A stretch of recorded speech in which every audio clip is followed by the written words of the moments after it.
It's time. Hello! Hello. Welcome back. Feels like it's been a minute since we've streamed Genshin, but I know that's not true. It's because I haven't been in the Genshin streams Yeah, because it's because you haven't been in the Genshin streams, and okay, uh, there's a thing up there. adult responsibilities. Ugh, sounds I boring. know, the worst.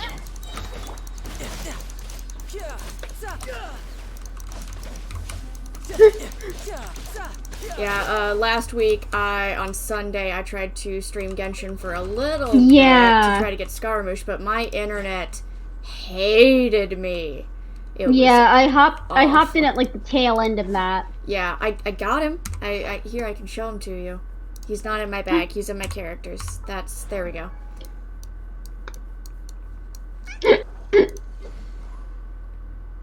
I'm sorry, Saber. Oh. Am I moving too much?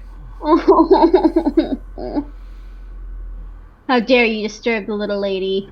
Oh, big yawn. Big Saber. She's so Big sleepy. yawn. Oh, there he is. There he is. Little bastard man himself. I've gotten him up to level 50. Oh, you moving? Stretchy? Oh. Cat stretch? No, you're gonna sit right back down. Okay, exactly where you were. I love my cat so much. I need 5 more mushrooms for Mr. Wanderer. And I'm hopefully gonna get through more of the Sumeru story today. But first I have to get through this little domain I entered for the Aranara quest. Gotcha.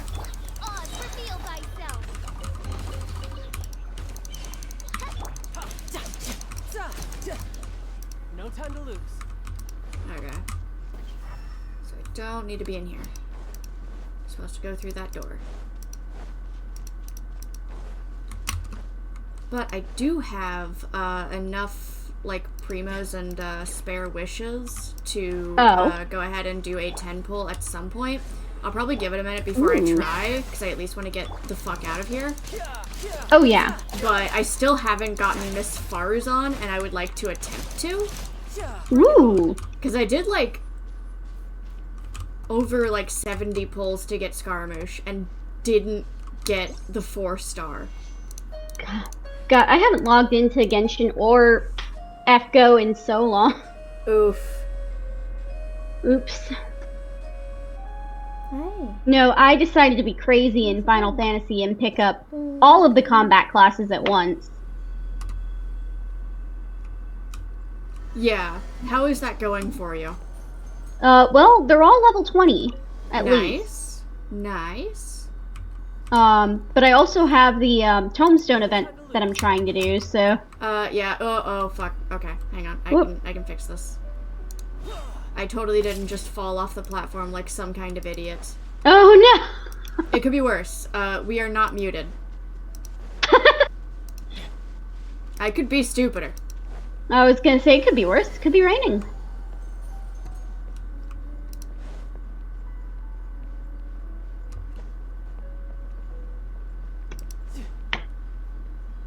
Alright. Ah. Oh, I gotta go up there. Okay.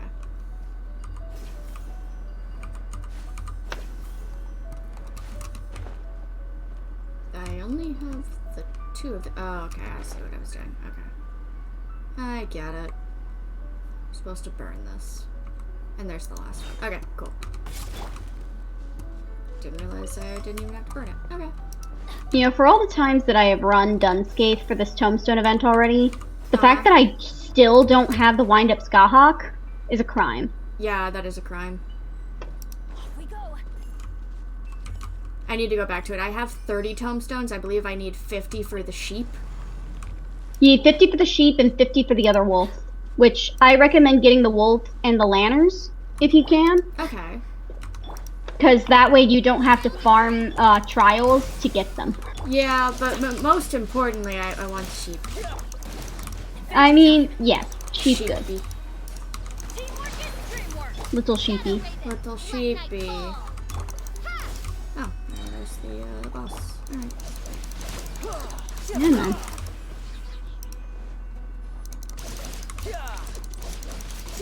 And there we go. Oh, there's more. Okay. Oz, reveal thyself.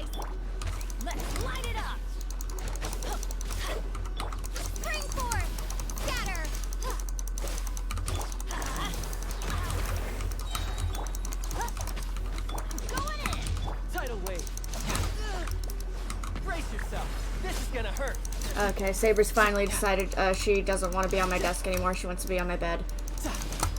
I'll let her. She's allowed there. Ow.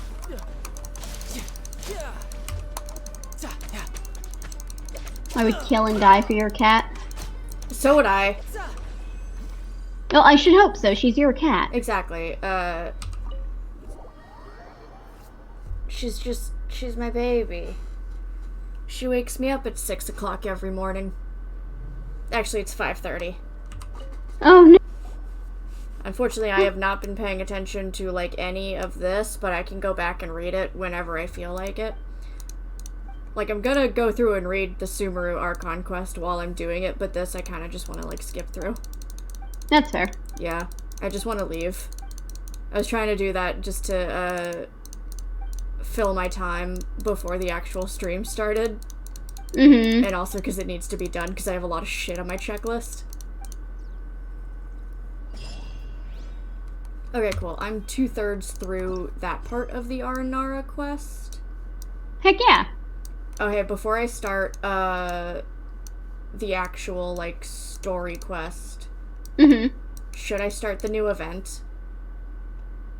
I'll let you make that call. I'm gonna do it, cause Ito's there. Yes. Arataki Ito, my beloved. Arataki Ito, my beloved. Okay, perfect. I'll go ahead and do a little bit of event stuff because it's always fun. And then hopefully yeah. I'll be able to get through a little more Sumeru quest.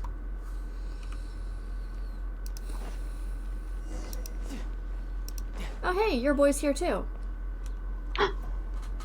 What? Zhongli? Oh wait, Ayato. Ayato, the other one. Mm-hmm. You forget I have two. I mean, I also have multiples in here. There's a lot of men in this game to be obsessed with. So many. It's you two. So many men. Yes, Boy. it has been a Voodoo? while. Boys. Boy? Voodoo? Saber, you having fun making biscuits on the blankets? Oh. She's having so much fun. Like, I know cats make biscuits when they're really happy and comfortable and relaxed. It is a little funny that she's, like, left my desk and gone onto my bed right next to me, and she's, like, facing completely away from me, making biscuits. It almost looks like she's pouting, but I know she's doing it because she's happy. We heard the Yashiro Commission is holding a test of courage, so we came right over to sign ourselves up. We didn't expect to see you here in person, though. Does that mean this event is really important? You think I only make an appearance for occasions that are deemed sufficiently important? It just so happens that this Test of Courage event was actually my suggestion. But, naturally, I've left the planning and more trifling details to be arranged by my retainers. Considering that such events are quite popular across Teyvat, I've had numerous examples to draw from, so everything should be in good order. I'm merely here to do a routine check on the progress of the event, that's all. Oh, Paimon gets it! So what you're saying is you're not very busy right now. In that case, maybe you can give us a quick rundown of the event rules. Only Paimon could be so natural at ordering others around. However, the possibility remains that we may yet require your assistance. Sorry. What did you say? Nothing. Seeing as I apparently have some time, I suppose we may chat about the event for a moment. Yippee! As its name implies, the event is a game designed to put one's courage to the test. The venue for the event will be set up in the Chinju Forest. Before the start of each round, participants will be divided into teams of 2. Once teams have been formed, the event staff will announce the name of an item that has been placed in or around the Chinju Forest area. The first person to locate the specified item will be declared the winner of that round. The winner of that round? Huh. So there's gonna be multiple rounds to the Test of Courage? Precisely. There will be a total of 3 rounds in the Test of Courage because the event was actually orchestrated by 3 different parties.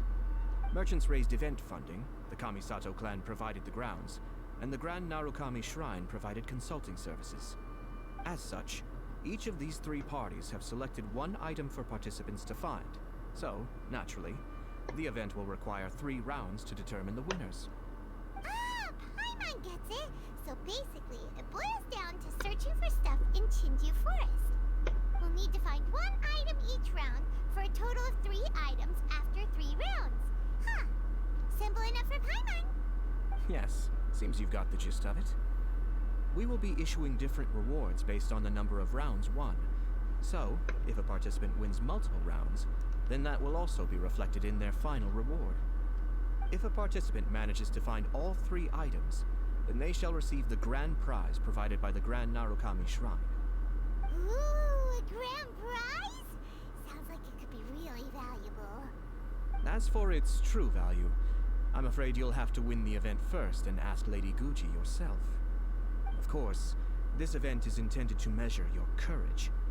If you withdraw from the event because you become too frightened, then you might as well forget about seeing any rewards. I'm curious myself how many people will be brave enough to make it to the end. It'll be most disappointing if nobody claims the prizes we've prepared. Don't worry, those prizes are as good as ours! Even though just the thought of this event sends shivers down Paimon's little spine, the Traveler will be brave enough, no doubt about that.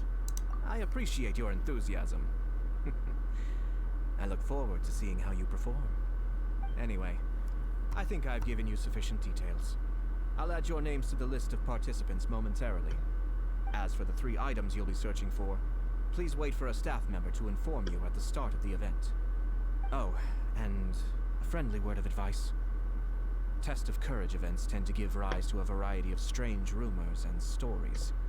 So please, be sure to exercise caution. Whoa, what did he mean by that? Oh, will there be spooky things in Chinju Forest? Ah! Now even you're trying to scare Paimon! Anyway, we got an event to win. Grand prize, here we come!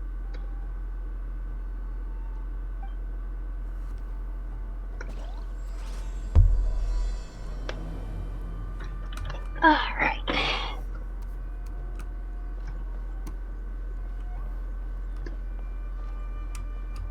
There is some kind of new quest here?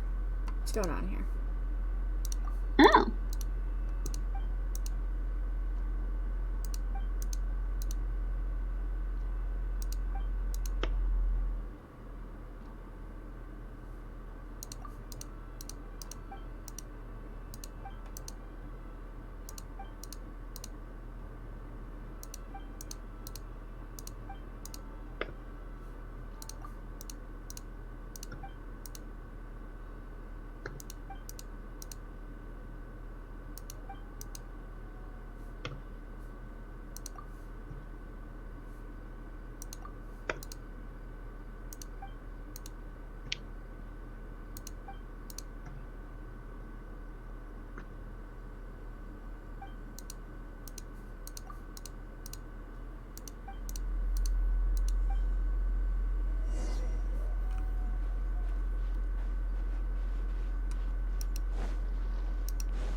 Yes, there he is. Hold it right there. The boy. My beloved. Oh, well, if it isn't my compadres. Didn't expect to see you here. Huh? Paimon knows that voice. It's Ito! What are you doing here? Oh, wait, don't tell Paimon you're here for the test of courage. Ha, what else? I'm sorry, but those prizes already belong to yours truly. Arataki ain't scared of nothing, Ito. God, he's so stupid. I mean, well, that's what I really want to say. But I have actually got something else going on. Oh? What's that? It's a long story. As soon as I heard about the test of courage, I got the gang together and was ready to bring everyone for the time of their lives. But, it turns out the other members weren't as pumped about the event as me. Chinju Forest? We've already been there 1,000,000 times. There's nothing scary about that place. That event's just a game for kids. What a waste of time. Let's play some genius invocation TCG. Seriously? Test of courage? Ugh, whatever. I guess if that's what the boss wants. Can you believe that? What a group of deadbeats. I'm not gonna put up with that. Nuh-uh, not in my gang. Oh, Paimon gets it now. Dragging the gang to an event they don't want to go to won't be the best for your reputation as a leader. Hey, this isn't about me. As leader of the Arataki gang, it's my duty to find new and tantalizing experiences for everyone. A happy gang means a happy life. Even if they can't get it through their stubborn heads now, one way or another, I'll show them how much fun a test of courage can be. Anyway, I'm no stranger to Chinju Forest. Sure, it was a little terrifying going through there, but hey, I'm used to it now. And seriously, what kind of scary pranks could those guys in the Yashiro Commission ever come up with? If they can't scare anyone, then it's not going to be a test of courage, now is it? Not to mention, if the gang starts complaining, I won't ever be able to show my face around here. And after all that talk, it still boils down to you. Ah, well, leading a gang can be complicated, you don't understand. Alright. Anywho, I've got a plan. Since there's no way I can trust the Yashiro Commission to make a fun event, I've decided to step in and spice things up a little. Wait, you don't seriously mean that? Oh, you bet I do. Yours truly is gonna be out scaring people. I'm taking this event to a whole nother level. But it's gonna take more than an Oni to make it happen. So I came here to recruit some help. And then I saw you come walking along.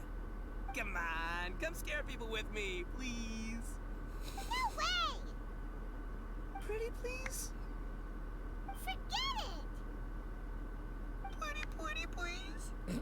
Ah, fine. But don't forget, we're here to win the test of courage and take home the grand prize.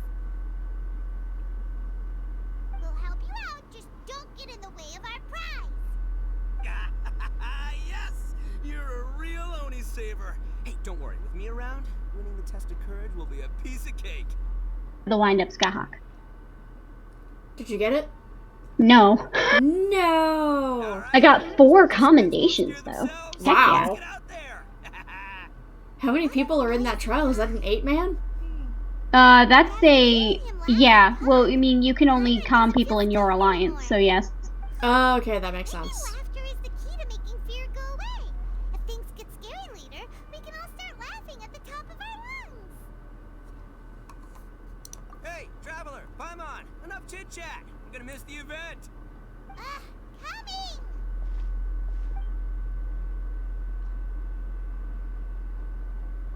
Oh, hey, Hazo's here too. I still have not done his hangout. I've heard it's really funny, and I should do it, I just haven't. I was gonna do that on the stream for Rolling Scaramouche if I, like, wasn't able to get him and desperately needed more primos. Mm-hmm. But I didn't have to.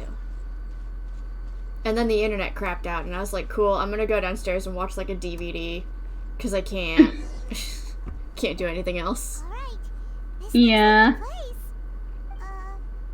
Is it just Paimon, or does it look a lot scarier than usual here?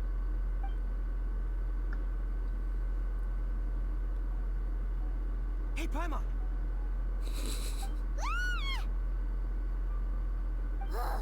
Don't sneak up on Paimon like that!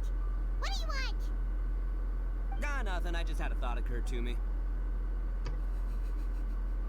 I want to scare the gang members real good, but now that I think about it, I've never actually scared anyone before. You're only now realizing this? Practice?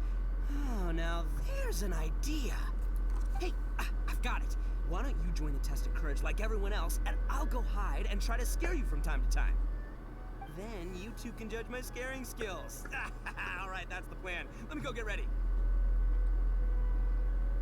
Just wait. You'll see how scary this Oni can be. And there he goes, running off and still talking to himself. Well, we were here to join the event anyway. Guess we'll just have to pass Ito's little test along with whatever else the event throws at us. Oh, seems one of the event staff is over there.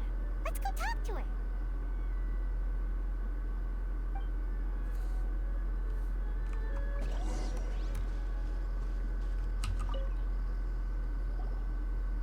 Aha!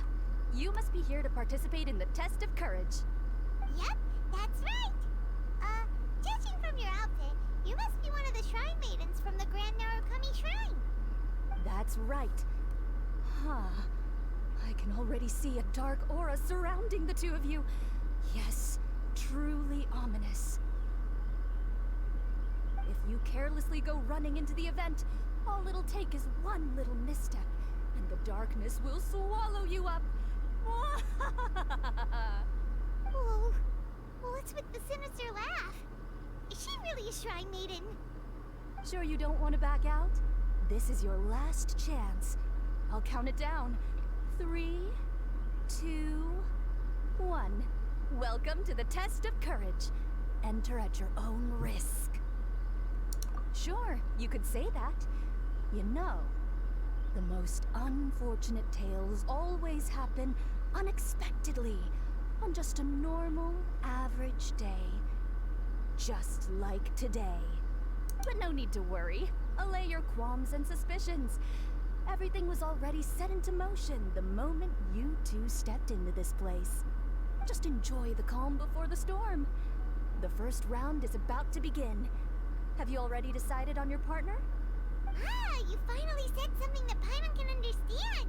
Yep, the two of us will be partners. We always make the best team. But it appears your names were written together as a single participant. The Traveler and Paimon. Which means you'll have to find yourselves another partner in order to join the event. Wait, are you serious? Ugh, if only Ito hadn't gone running off on his own. We could have had a partner. Now what should we do? As far as I know, there have been other participants who've yet to designate a partner. You could go ask around. Just be sure to make it quick. If you don't have a partner by the time the event starts, then you'll be immediately disqualified. Uh-oh, we can't let that happen. Let's go see if we can find anyone to partner up with nearby. Okay, so it looks like I have 3 options for partners here. There's Kazuha, Ayaka, and Goro, I think, is somewhere here as well. Who should I partner up with? Who were the choices again? Ayaka, Goro, and Kazuha. Kazuha. Ooh, that's a tough choice. You know you want to go with Goro. I already knew I wanted to go with Goro. I just wanted your input, and if you told me something else, I would have done it. But he's my boy. You know you want to go with Goro. Of course I want to go with Goro. Look at him. Oh, Traveler, Paimon. I didn't expect to run into you here. We're here for the test of courage. How about you? Well, I was originally headed to Yai Publishing House to hand in the responses for this month's issue of That's Life. But I had no idea that crafty fox would be there. She brought up the Test of Courage event and suggested I give it a try. I wasn't interested, but she said, "The mighty general of Watatsumi Island isn't afraid of anything, is he?" And God, before poor I knew Goro. it, I found myself caught in her persuasive mind games. I immediately regretted it the moment I arrived here. There could be traps everywhere. Oh, this event's sounding more and more dangerous. My instinct tells me that the forest is chock full of ambushes. One misstep, and it'll be over. Perhaps that, crafty fox is hiding somewhere in the dark, waiting for another opportunity to tease me. Who knows? She might even use a camera and send embarrassing photos back to Watatsumi Island. Her Excellency once said, "When you march into an ambush, escape the enemy vanguard. When escape is impossible, then seek ample reinforcements." Now that you're here, maybe we can turn the tables. Can I ask you two to partner up with me? I want to partner up with Goro. There we This'll be go. our chance to fight side by side once again. With you around, there's nothing to fear. That crafty fox's games are over.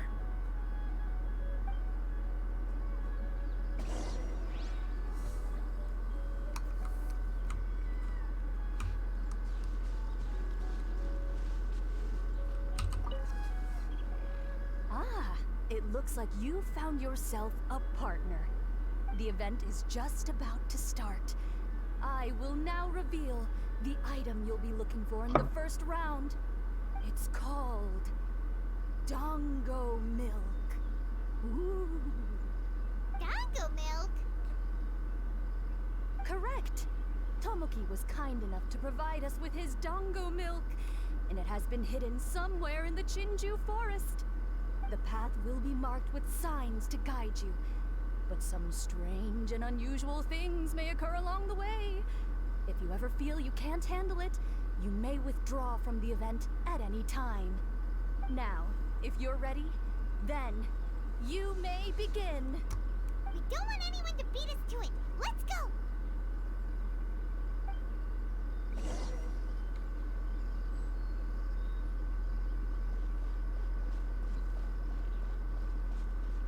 Oh, Goro's just gonna follow me.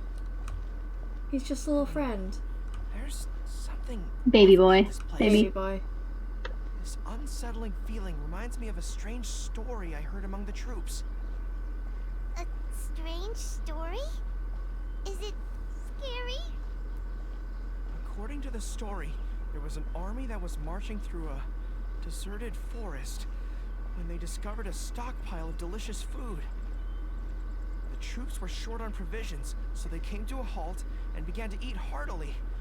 Before long, they suddenly noticed several pairs of blood-red eyes staring at them. Paimon's heard enough. What a scary story.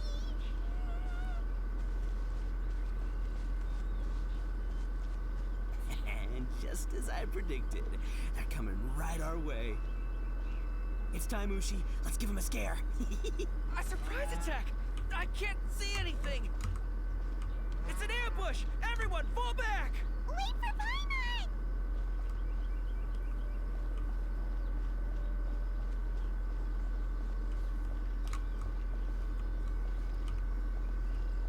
There may be ambushes waiting in the forest. Let's stick to the road signs.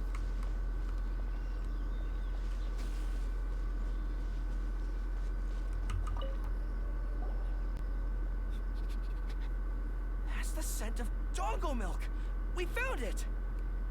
Oh, it really is Dongo milk. A lot of it, too. And look, there's a scarecrow here. Now, who could have knocked it over? Wah! It's standing up! Ghost! It's a ghost! Traveler! Save Paimon! Huh? Really? Whew. That almost scared Paimon's socks right off. Looks like we managed to be the first ones here. With so much Dongo milk, it wouldn't hurt if we drank a couple of bottles, right? Is that permitted? Everyone knows that Dongo milk spoils quickly if it's left out. Besides, we should try some.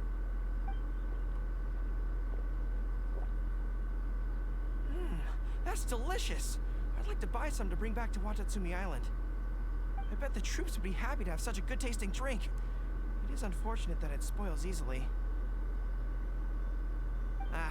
Let's split the remaining bottles and start heading back. Ready? Oh, was it one of your friends? Do you need to go talk to them? In that case, I don't want to get in your way. I'll take back the remaining Dongo milk. Maybe I'll run into you in the next Test of Courage round.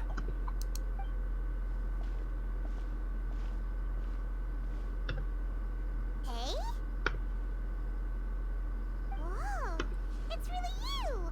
What are you doing here? Oh, hello. Nico told me about the Test of Courage event taking place here. I thought I would come and have a look. Ah, so that's why you're here. So what do you think of the Test of Courage? Are you having fun? It's more or less the same as I remember before. I wasn't scared by anything, but on the contrary, some of the event participants were horrified the moment they saw me. Oh, that Nico. Did she send A here to scare people on purpose? If that's the case, it feels like A isn't really experiencing the event like everyone else. Oh, Paimon has an idea. We'll give you a bottle of the Dongo milk we just found. That would make you a winner in this round, too. Ah, yes. Isn't that the dessert drink we had the last time we met?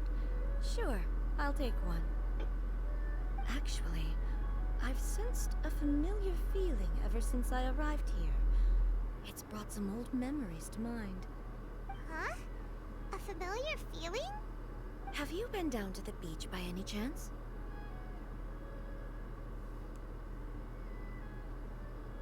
I was just strolling nearby when I noticed a space at the beach with a familiar game set up on it. I took a brief look, and it appeared to be a game where you control flippers hovering in the air to strike a ball and hit some positioned elemental cubes. I saw the game was called Akitsu Yugen. I'm guessing it originated from Akitsu Hazura. The thought of that game caused me to recall some things from the past. Akitsu Hazura? What's that? It's a game where you use Hagoita to hit a ball towards a set target. It was once quite popular during festivals. Makoto also enjoyed playing Akitsu Hazura when she was alive. Yakiako was still around at that time, and nights in Inazuma were much more lively than they are now. The yokai would hold festivals from time to time, gathering to drink, laugh, and play music. Oh, does that mean you can eat the delicious festival food whenever you liked? Yes. The yokai called their celebration the Mikowa Flower Festival. Makoto and I attended it once. She found it particularly fascinating. Well, sadly, the past has all but vanished.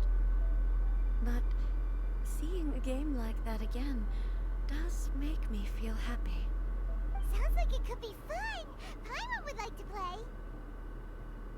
If you're interested, you can go to the beach and give it a try. It was still being set up when I was there earlier, but I assume it should be ready soon. Yay! I shall return to Tenshukaku. Miko told me that the test of courage consists of 3 rounds, so please, keep up the effort and give it your best until the end. Considering you two, I think you should have no problem making it to the end. Oh, of course! I know you can do it. Good luck. Paimon doesn't remember hearing anything about a game on the beach from Ayato. You think that activity is also planned by the Ashiro Commission?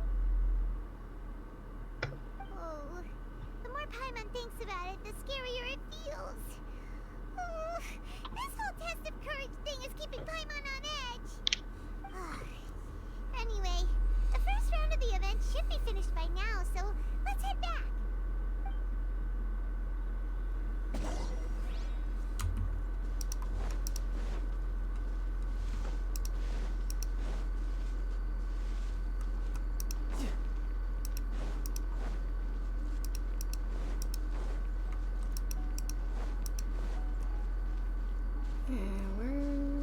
Oh, here we go. Woo! So, what'd you think? Do I know how to scare people or what? Oh, what'd Paimon think? Paimon was hiding behind you the entire time, so Paimon didn't really notice Ito scaring us at all. Paimon will leave this one to the Traveler. So, was Ito scary or not? Wait, what? No way! Listen, every time I made my move, I scared the living daylights out of everyone. Even I had no idea I possessed such talent. But this is just what I needed to hear. Now I'll show them. The gang will know just how terrifying their leader can be.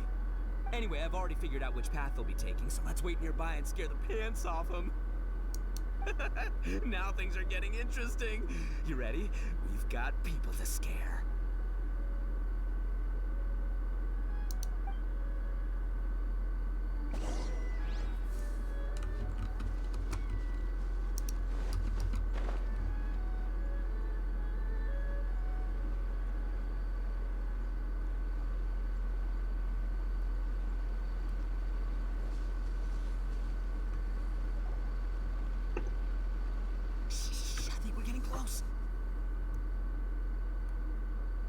Come on, can't let them see us.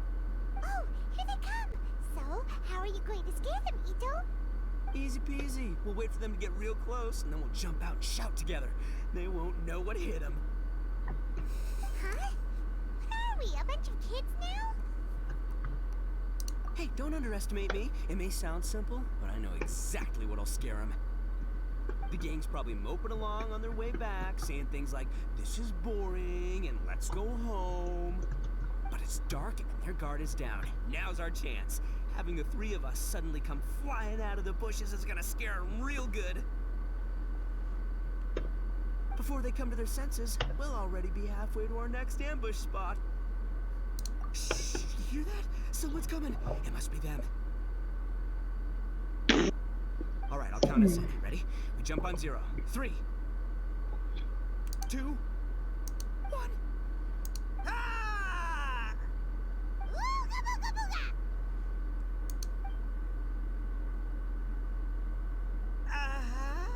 Wait, you're not... They're ghosts! Ghosts!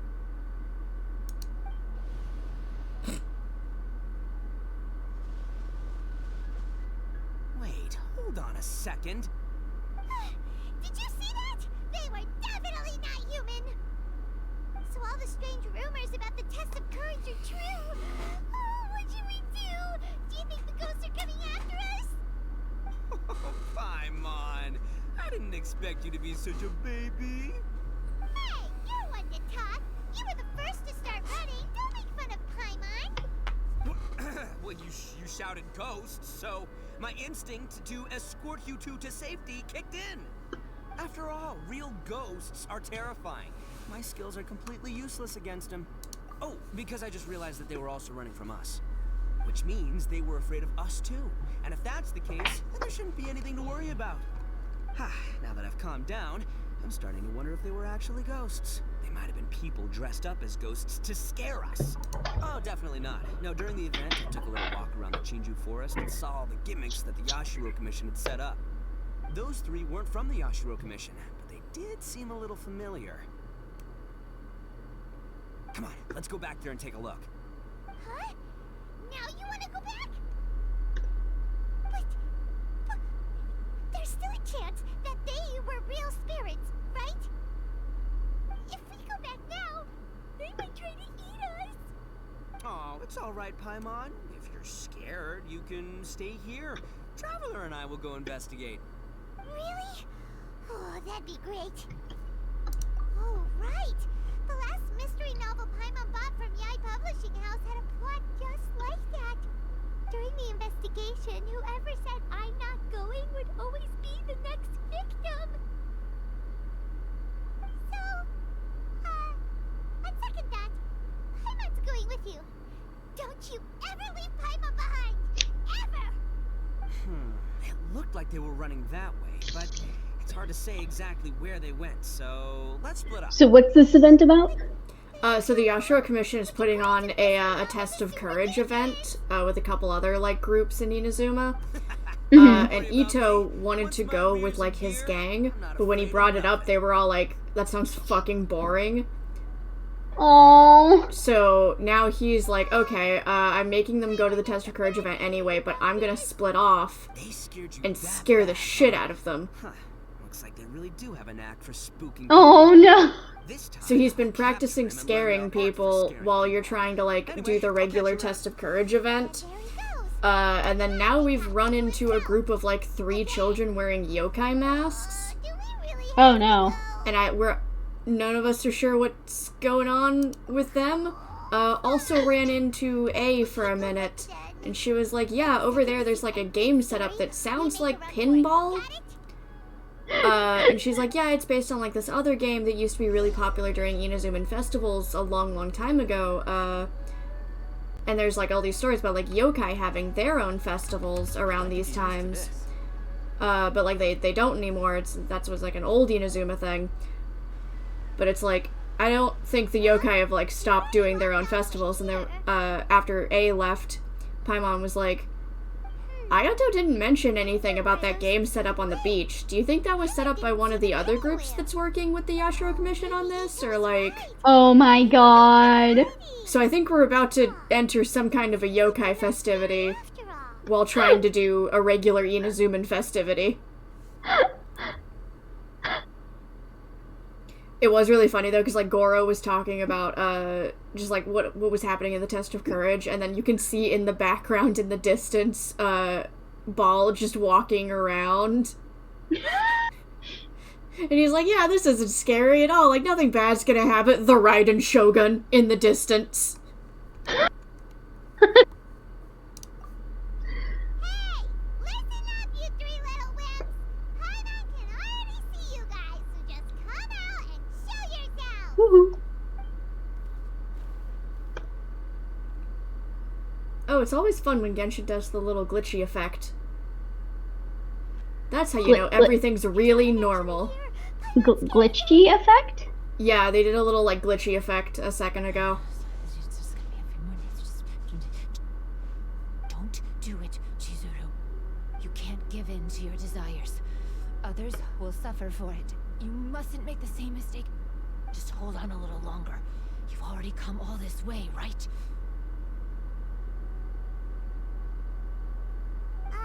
Excuse us. Did you happen to see 3 rascals pass by here? Let Paimon tell you what they look like. Are you talking to me? To someone like me? You have no business coming here. You shouldn't be anywhere near me.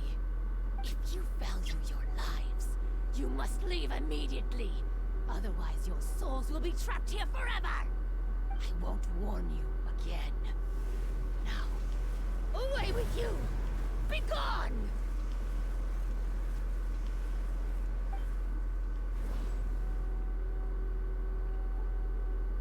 Wake up. Hey, traveler, wake up.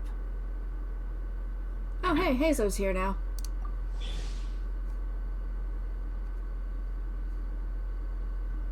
Thank goodness you're okay. Mr. Heizo. Mr. Heizo. I have to actually do his hangout event so I can, like, learn about him as a character. Before we get to that, I think someone needs your attention first. Please don't eat Paimon. Paimon doesn't taste very good. Please avenge Paimon. Are you here to rescue Paimon? Oh, and Heizo's here too. What happened to that scary person just now? Did you manage to defeat her? Scary person? Okay, I see. I only found the 2 of you passed out here when I arrived. There was no one else around. What happened? Tell me all the details. As I suspected, there appears to be something more behind this test of courage event. But let's get back to your original question. I haven't told you the reason I'm here. The truth is, I was commissioned to come here for an investigation. You were commissioned? That's right. Some time ago, a peculiar game was discovered on the beach. A peculiar game on the beach? Oh, could it be the Akitsu Yugen game that A mentioned? Ah, so you've heard of it. The game quietly appeared some time ago and has since attracted some players. Apparently, it's very interesting. There was no one on the beach other than visitors and tourists when the game appeared. Imagine it like this. A stall suddenly appears on the street with no owner. And stranger yet, it could operate normally without anyone supervising it. People at the beach can start the game simply by talking to the bulletin board. Could it be run by ghosts?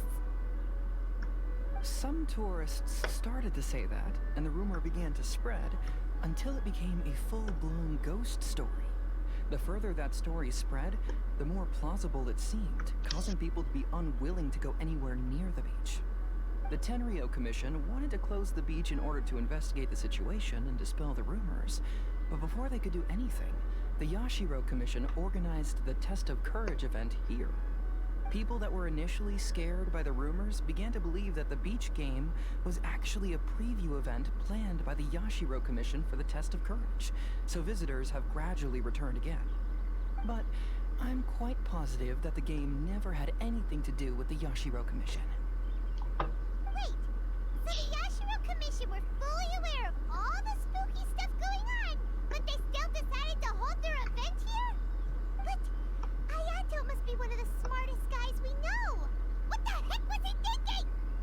Who knows? But I'd rather trust tangible evidence than speculate on his thoughts. As for my commission, apparently someone reported that they found themselves trapped for hours on the beach while playing the game. According to his own account, he kept returning to the same location no matter which way he went. And even though his friends were nearby, they couldn't see him. That sounds so scary. Even though it was obvious that he wasn't telling me the whole story, the testimonies of his friends did validate that what he said actually occurred. On top of that, it was also this very incident that led to all the ghost rumors. No one dared to go near the beach until the Yashiro Commission announced the test of courage. Who set up the game on the beach? And why did the Yashiro Commission help them cover it up? I need to uncover the truth, so I'm here to investigate. Anyway, don't mind me. Working together will only raise suspicion, so I'll undertake my own investigation for the time being. However, please proceed with caution. Based on my observations, most people are still unaware of anything happening here. Telling people that something's amiss might cause quite a stir.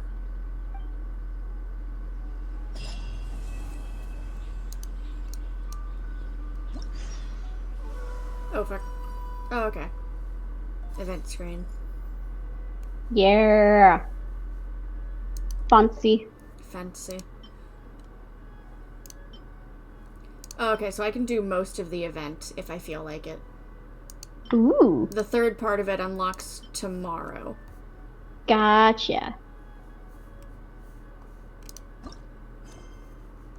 I'm gonna go see what the fuck this game is. Oh, never mind, I got more cutscene. Okay. Alright. This one I actually have to read. Akitsu Yuge. Both A and Heizo mentioned that game before. Should we check it out? Oh, okay, that's it. Let's fucking go. Oh, I probably got an event screen on here. Oh, there's an event shop. Usually pastime. Okay. And then Shattered Dark. Men Mayhem. Dreamlike. Okay. Oh, yeah.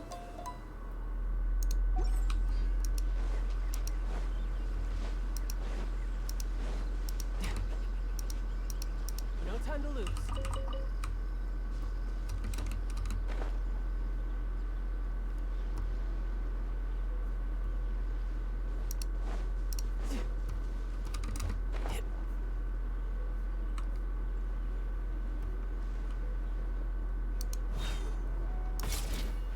No time to lose. This should be where people play Akitsu Yuge. This place seems to be opening back up, just like A said. Paimon doesn't really see anyone here, though. Heizo said that we could start the game by talking to the bulletin board, so Paimon thinks we should try that. We should still be careful, though. Paimon doesn't really want to be trapped here. Oh, okay. While playing Akitsu Yuge, players must actively serve their ball and propel the skill ball forward using the bar. The skill ball will rebound upon colliding with the bar. If the collision occurs while the bar is moving, the rebound vector of the ball will also change. For embarking on a challenge, players can unlock modifiers, the rebound menu, and modify the bonuses. Certain modifiers must be unlocked in the completion stages. Okay.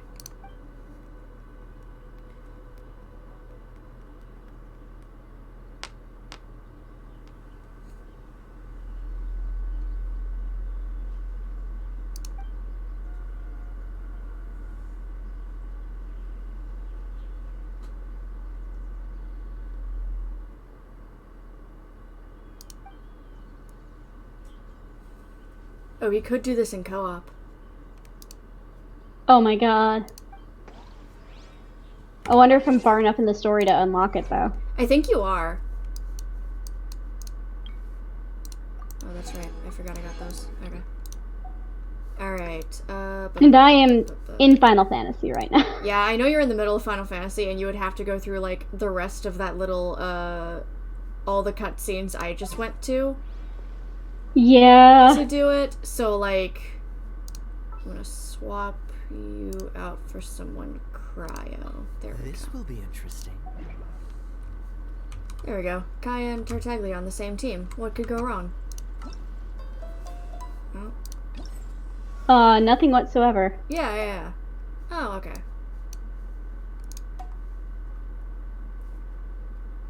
Still don't have the wind up Skyhawk. Damn, your luck is really bad right Awful. now. I rolled a 29. Hey, they give us a new sword that is just a yokai umbrella. Oh no. For doing this event. How long do I have? Let me see. Like, this event just started not very long ago. So let me see. Oh, 15 days. Okay. You've got plenty of time. I'm considering, but also Final Fantasy. Final Fantasy. Alright, I think I'm gonna sign up for Dunscape one more time I only have the two for the day. modifiers, so it doesn't matter what they do. Oh, I didn't have to put together like an actual party. Okay. Let's grab need a little electro person. Oh my god. And That was fast. what was the last one? Oh, Hydro. Oh, Hydro aren't allowed. Never mind. Was it? There was like 4. Well, that's lame. Pyro, Hydro, Cryo, Electro. Alright, so Hydro is not allowed in this one, so I get to choose someone else. Let's do Geo. Alright.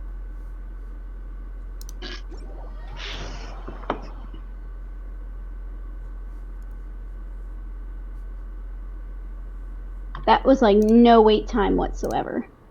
Good.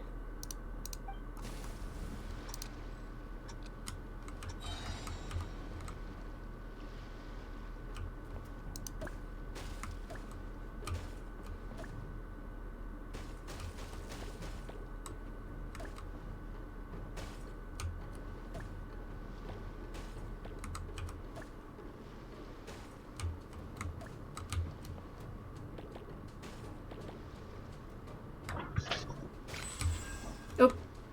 Okay.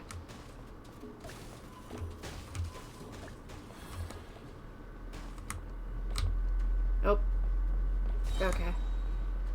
Let's try that again.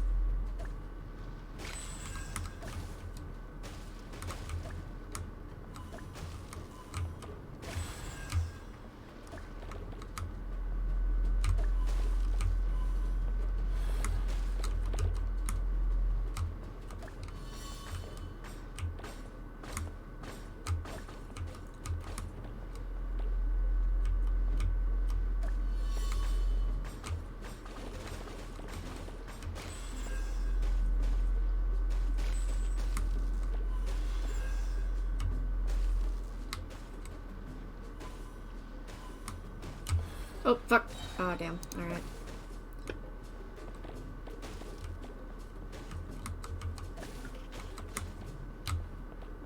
Fuck. I'm really bad at that. Alright.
Okay, got that, like, whole side out of here. Okay.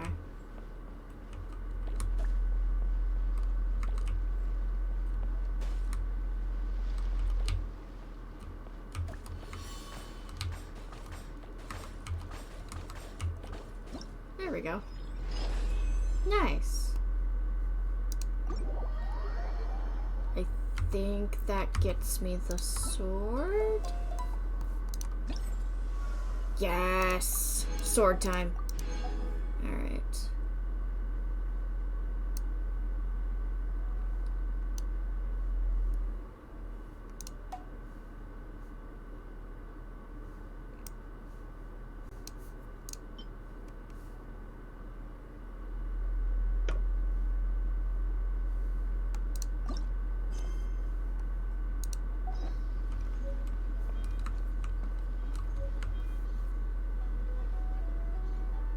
Okay, it's been about an hour. I think I've been doing event for long enough. I am gonna head over into Sumeru. Okay, cool. So I can actually do what I came here to. Hey, listen, there are no rules. There's no rules. We make the rules. But also, I haven't finished the what the fuck are these guys doing here?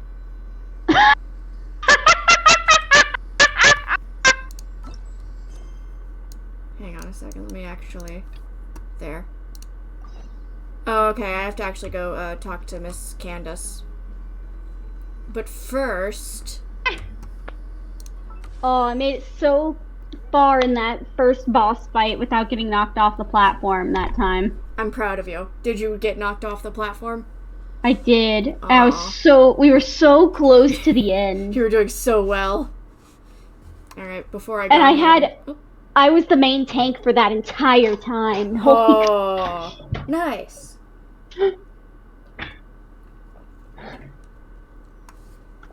Alright, before I start up main story, I am going to do a little poll to try to get Faruzan, and I have a few standard wishes I can throw around too. Heck yeah.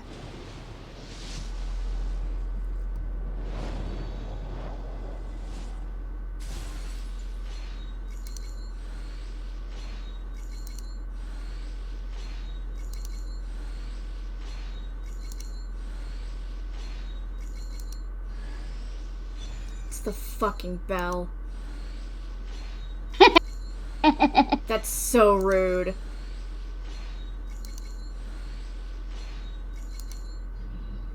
Alright, well...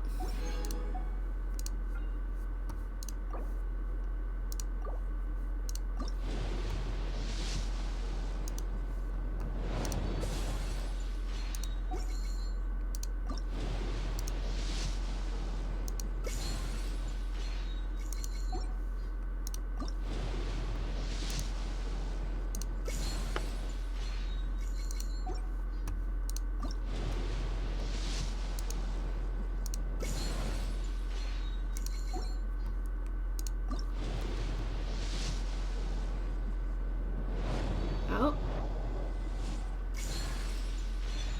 This is a new Swarbow. I'll see if Goro's weapon needs an upgrade.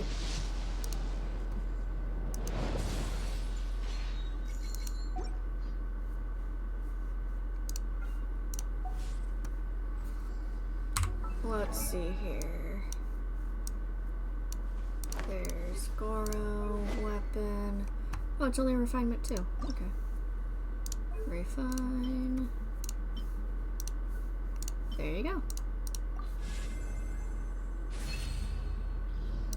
Nice. Okay, now I can actually continue the story. Hell yeah. Oh, Candace, you're still fighting? You've been out here dealing with these creatures the entire time? Yes. They just keep coming in waves. I've lost count of how many I've defeated. Before I realized it, even the sandstorm had stopped. Ah, here comes another wave! Leave this round to us. I got interrupted earlier, but now I have something to take my anger out on. It's been quite a while since I've seen the Flame Main in action. I'll leave these to you then. I'll be sure to put on a good show. Let's go!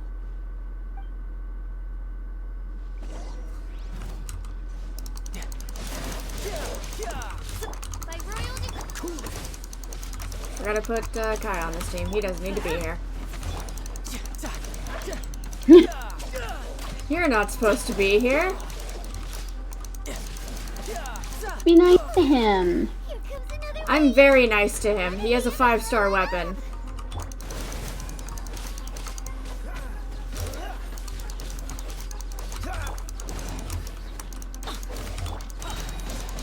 Shouldn't let your guard down. Freeze.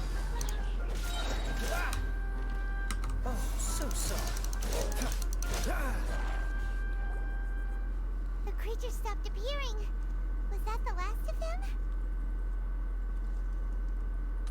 What we fought just now was probably the aftermath of the sandstorm. So we should be safe for the time being. Well fought, everyone. No injuries, I hope. Huh? Who are you? Ah, my apologies. I haven't had a chance to greet you yet. I had my hands full taking care of the village's elderly and children. I am the chief of Aru village. Everyone usually calls me Uncle Anpu. Sir, I am also originally from the desert, but I have not been back for some time now. May I ask if such sandstorms are common? I can't say they've always been common, but recently the storms have become increasingly severe and frequent. Besides sandstorms, we also occasionally get earthquakes. According to an investigator who stayed in the village a while ago, these unusual natural phenomena are related to the withering of Irminsul. Another effect of Irminsul's withering. So, Irminsul's withering causes withering zones in the forest, and sandstorms and earthquakes here in the desert? Everything in the natural world is inextricably connected to Irminsul. These regional symptoms can indeed be a reflection of Irminsul's present state. Everyone in Aru village needs to take good care of themselves. Speaking of which, why haven't I seen a single village keeper since I got here? Village keeper? Who are they? Village guards like Candace? Does your curiosity know no bounds? Village Keeper is how Aru village refers to mad scholars, exiled here by the academia. Most of them are scholars who lost their sanity after a period of training in the Avidia forest. The academia believes that their crazed mutterings may have a negative effect on the psyches of other scholars. So, they're forcibly exiled to the desert. Though if you ask me, it's all a boatload of nonsense. Alas, that's exactly what we've been trying to investigate. One by one, the village keepers have been mysteriously disappearing without a trace. But no one in the village has ever seen them leave. If you're planning to stay around the village for the next few days, I'd appreciate it if you could keep an eye out for them. I've had encounters with those people in the past. I'll see what I can do to help. The Matra are the ones responsible for their exile. Now that you're no longer with them, are you trying to alleviate your guilt and atone for your past sins? I'm fascinated by how you think. Mock me if you will, but if you are guilty, I will eliminate you, regardless of my position or identity. Oh, you're the former General Mahamatra. You must be an expert in these kinds of investigations. Thank you for your help. Is it because you're reminded of Hypatia? Oh, these poor scholars. First they lose their sanity, now this! We need to help get them back home, safe and sound. But, is it really a good idea to tag along with Sino? You seem like you really don't trust him. I'll be grateful for the assistance. No doubt you will do a better job than some of my former subordinates. Let's start by finding a spot to share what we know so far.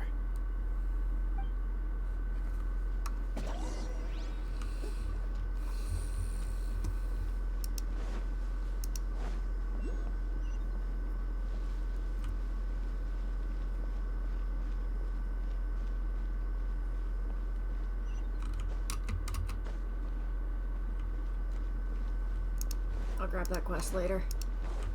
I don't have time right now.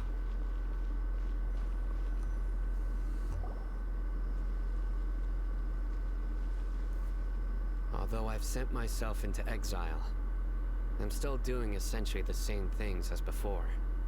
Do you still have any questions for me before we start our investigation?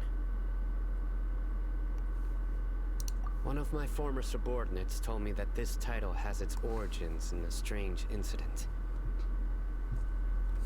The academia has long exiled mad scholars to Aru village. A mysterious phenomenon exists here. When mad scholars first arrive, they are as incoherent and deranged as before. But after spending some time here, they invariably begin to calm down. Initially, the people of Aru Village greatly resented having to take in the mad scholars. But a strange incident one night changed that. Aru Village was struck by the strongest earthquake in living memory. Seeing buildings on the verge of collapse all around him, the then chief of the village was preparing to take everyone to safety. Suddenly, he noticed a mad scholar crouching in a corner, caressing the ground with his hands. A soft, green light radiated from him, like a divine glow against the backdrop of night. Despite the powerful tremors that ripped through the ground that night, all the houses remained upright, almost as if they had grown roots reaching deep into the ground. In the end, not a single building collapsed, and no one was hurt. After that, the people of Aru Village treated the mad scholars with greater kindness, and began to refer to them as the village keepers. Soft green light? A mad scholar protecting Aru Village? Paimon thinks so too. Actually, Sino, do you know if any of the mad scholars continued to wear their Akasha terminals at Aru Village? In theory, they would continue wearing them so the academia could still monitor their activities. With that said, the main Akasha system would no longer have any interaction with them. Oh, no wonder! Everything makes sense then! Add in the fact that they calmed down, it was probably Nahida who calmed them. If you are able to draw a conclusion from this one story alone, then it appears you possess much more information than I do. So, what do you make of the story? Really? Lesser Lord Kusanali. What? You don't believe us? Lesser Lord Kusanali was definitely using the Akasha to give her power to the mad scholars! No, it's not so much that I don't believe you. I'm just struck by your reasoning. Lesser Lord Kusanali, the current Dendro Archon, is she really active in Sumeru? The Academia has always placed far greater importance on the late Greater Lord Rukkhadevata. They've more or less ignored Lesser Lord Kusanali, and I've never had any reason to doubt their views. In addition, I've never heard any stories about Lesser Lord Kusanali and her deeds. To me, she might as well have been a god that never existed. No way! Nahida definitely exists! She's a... how should Paimon put it? She's a good Archon who's kind and wise. Even if she says weird stuff sometimes. I've spent many years interrogating criminals, so I can easily tell when someone is lying. Good! Then you should know that we're telling the truth! That look in your eyes. I've never seen that from a liar. You two really must have met Lesser Lord Kusanali. How can this be? To think, our Archon has been amongst us this entire time. Alright, now it's our turn to put our skills to good use for this investigation. But easier said than done, especially since we don't have any leads. Maybe we can start by knocking on some doors. Excuse me, are you here to help me find my grandpa? Huh? Who are you?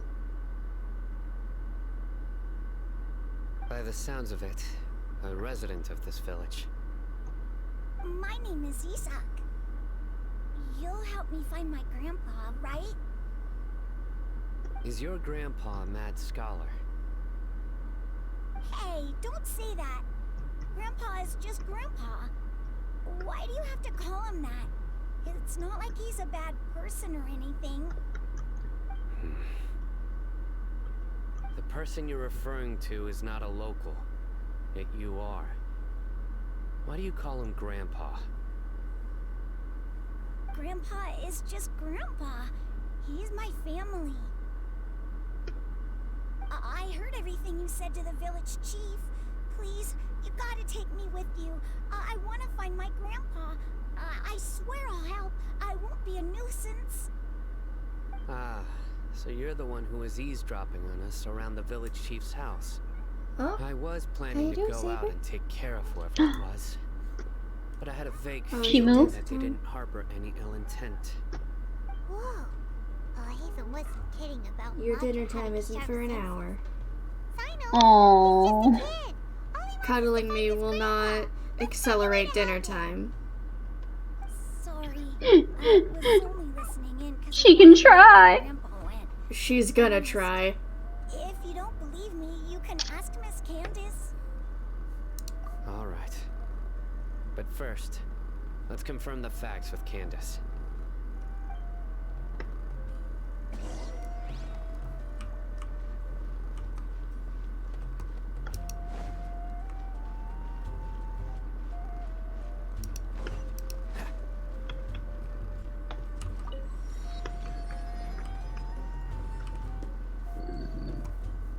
And there was a Dracula's right around here. Oh, I found that one. It's on top of one of the pillars. Oh, okay. At the top. Okay, gotcha. So I go back. I think. Pretty sure that's where I found it. Okay. Oh, I want to try to climb this tree. There we go. There we go.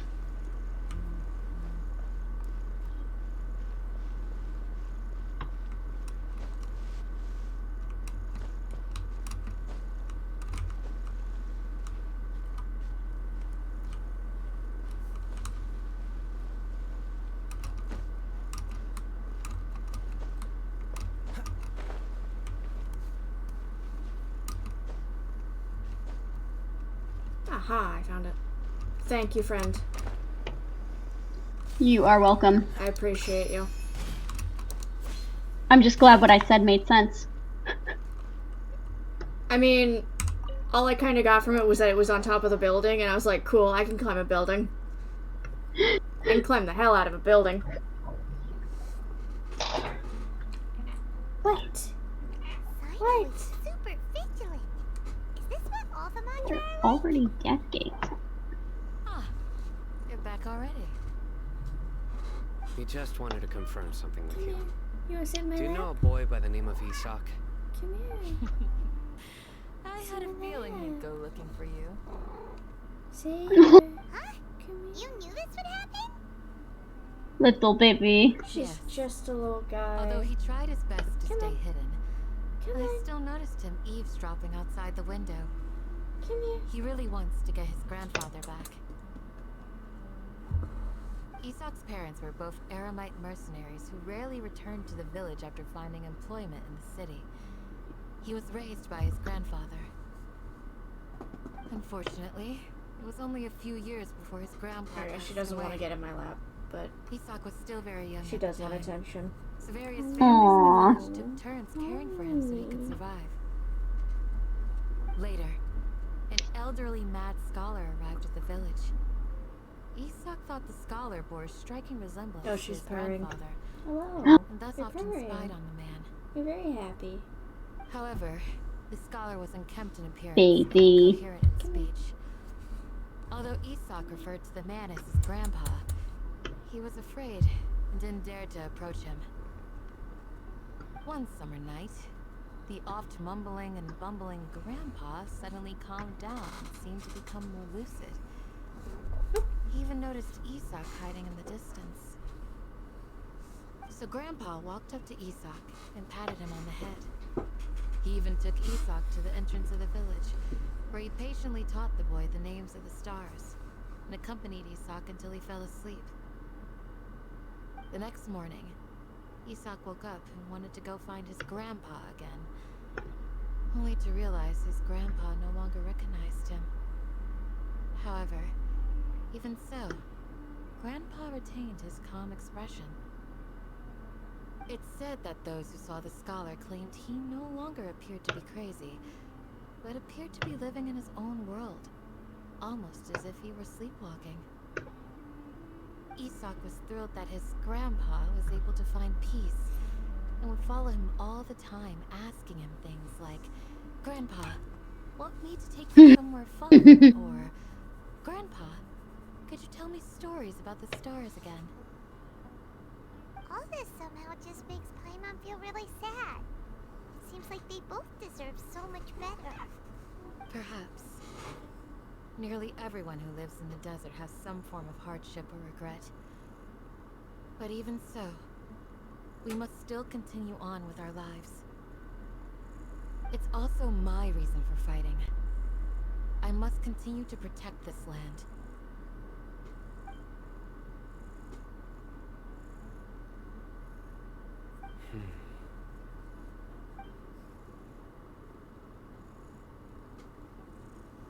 Maybe the people have always had a considerate god watching over them.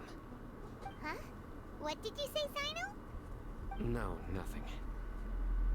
As long as Isak keeps his word and doesn't get in our way, we can take him along. Perhaps you are more compassionate than I gave you credit for. Please accept my thanks on Isak's behalf, Sino. That was, her trying to get me to pet her, I think. Maybe she, like, grabbed my hand with her little paw and pulled it towards her face like she usually does. No. And then she tried to bite it. You guys. She's just being a little baby. She's just being a little baby. Wow, thank you so much.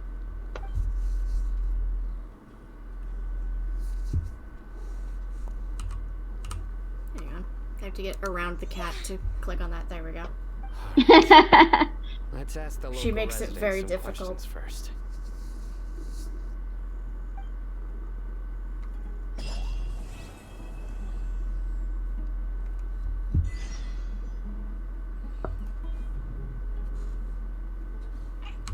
Okay, Saber, please. Thank you. Go back onto the bed. There you go.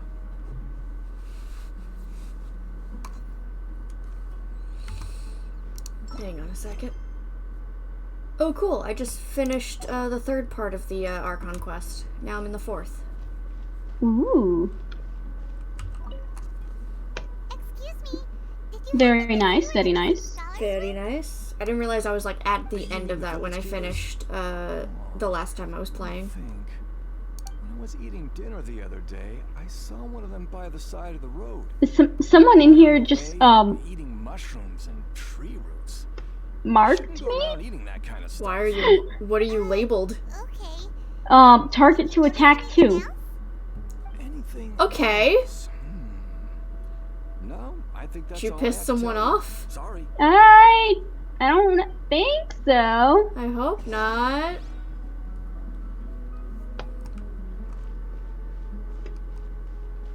There's not a target to attack 1 though. They're saving it.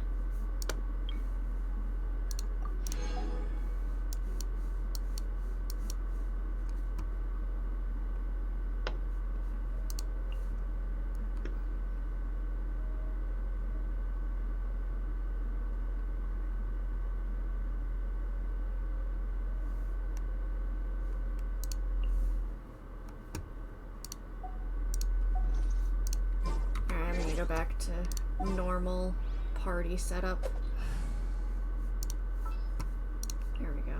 There's still a long road ahead.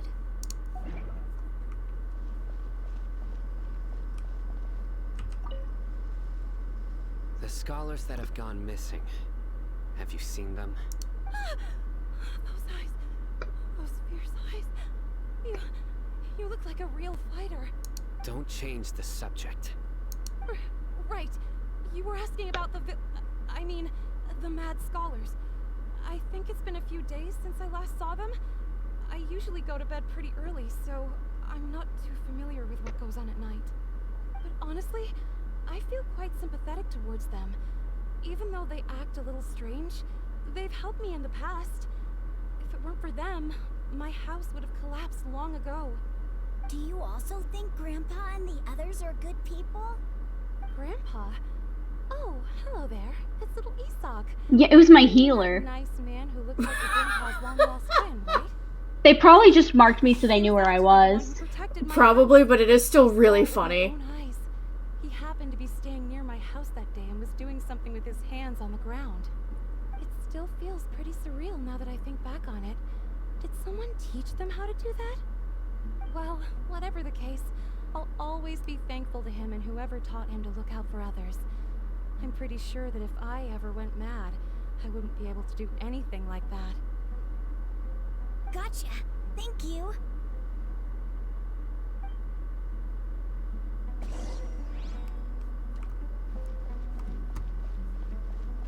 Oh, look at these little cats. Oh, no, there goes one. Look at this cat. Oh, He's just a little friend. got another comm. You're just racking up the commendations. I'm up to 207. Nice.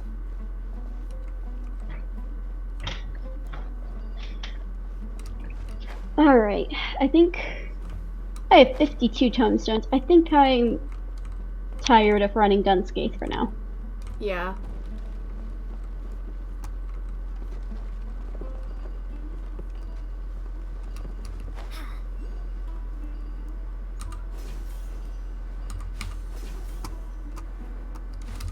I see a Dendroculus.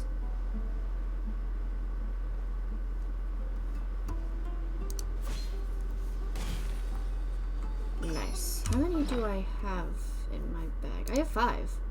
I have 39 of those. Nice.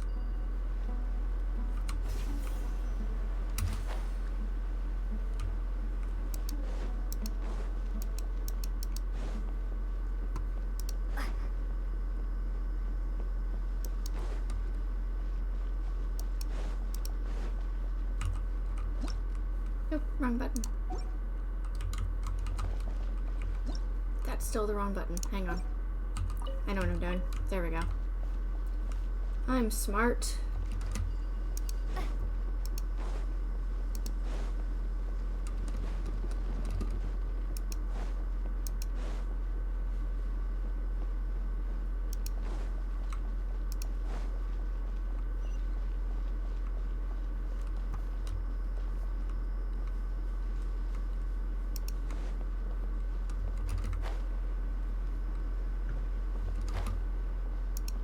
Oh, I'm to Stasha. Nice. I'm definitely going, like, the wrong way. Hang on. Let me go back to the waypoint.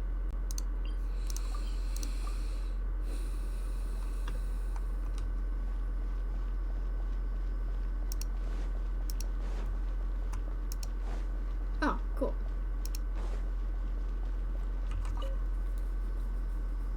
Sir, have you seen my grandpa recently? You know, the one who likes to sit and space out near the village entrance. Oh, well, if it isn't Isak. Oh, your grandpa, huh? It's been a while. The last time I saw him, he was spacing out by the road as usual. I went and asked him if he'd like any of the food I had prepared, despite my wife's protests. Like many people, she's really quite terrified of them. Speaking of my wife, she's still always complaining about how I don't make enough mora. Might explain why she's always mad at me. Oh, thank you. Thank you for taking care of him. It was nothing. You're looking for him, right? Did he go for a walk and get lost? Yeah. That's no good. Well, once you found him, come by my place again and I'll cook a little something for the both of you. I've known you since you were very young, so as far as I'm concerned, you're family. Please feel free to come by anytime. Wow, what a nice guy! Okay, thank you, sir. Huh? Don't say anything for now. Isak, stay here. Let's head over there. Stay quiet as you move.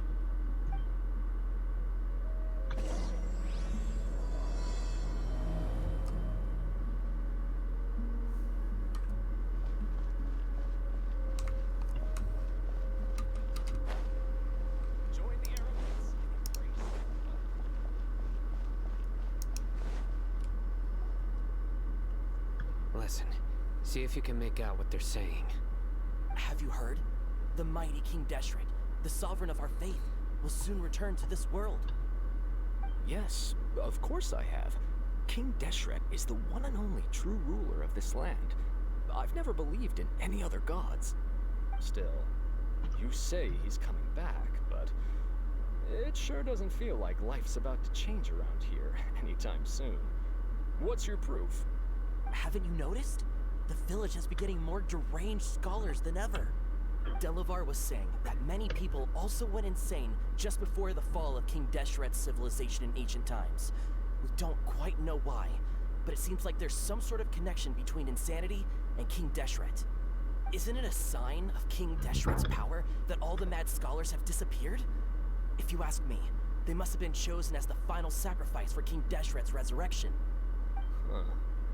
Now that you say it, that does make some sense. Does this mean our lives are finally going to take a turn for the better?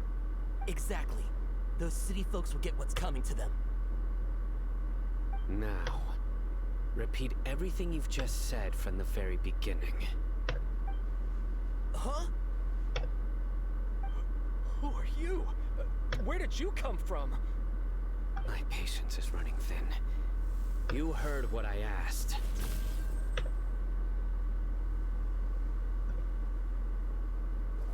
Yeah, bro, this guy's something else. Just look at his eyes. One wrong move, and he's gonna flay us alive. Let's not get on his bad side, okay? I am no match for this guy. Oh, okay, good sir. What is it you would like to know? Tell me about King Deshret's resurrection. Well, I only know a few things from hearsay. I went for a drink the other day and heard others talking about a rumor that the madmen will disappear and that King Deshret will return to this land. I'm not making this up, I swear! Hey, go on, keep talking. It's true. It's all true, sir. We desert folk have had more than enough of those people at the academia. They keep sending us all their mad scholars and won't let us have a good life. Would you want to live like this if you were in our place? The radicals were even more thrilled than me when they heard the news. We're all praying for King Deshret's speedy return. Delavar also said that once King Deshret returns to our side, it's only a matter of time before we conquer the land on the other side of the wall. They're all willing to serve under King Deshret and fight for a share of the glory. Is that so? Seems like he still wants to know more. Keep talking. Got it. At first, I told myself it was just the drink talking, but then all the mad scholars vanished without a trace, just as the rumors said. Please, don't beat me up just for mentioning these rumors. If I'm guilty, then everyone else around here is also guilty. I'm just saying what the others said. The people here really like King Deshret, but dislike the Dendro Archon. Where is this radical person you talked about? I haven't run into him over the past few days, so he probably hasn't been around the village. What about you, man? Have you seen him at all? No, not at all. We wouldn't dare lie to you. He's really not here right now. Sounds like you're not too close with the radicals. No, of course not. All we know are their names. I have many ways to stop you from talking, and many others to stop you from sending warning messages. So you'd best just stay home and hope I don't hear of you trying to contact anybody. Don't do anything until I've gotten to the bottom of this. Try something foolish, and even Candace won't be able to protect you. Yes, got it. We'll do just as you say. That scared Paimon half to death. Sino is pretty terrifying.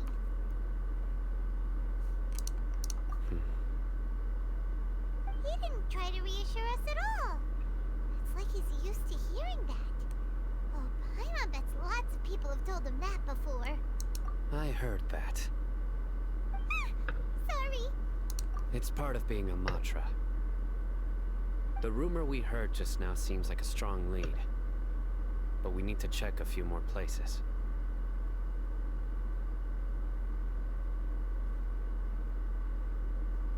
Very well.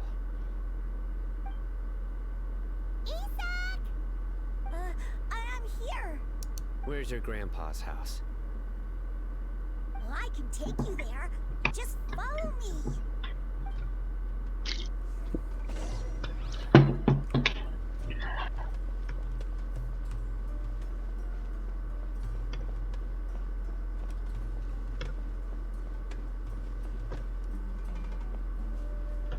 Grandpa?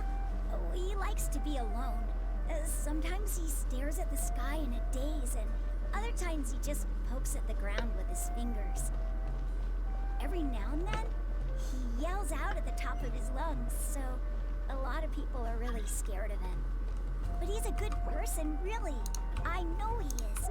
I swear, he's just like my real grandpa.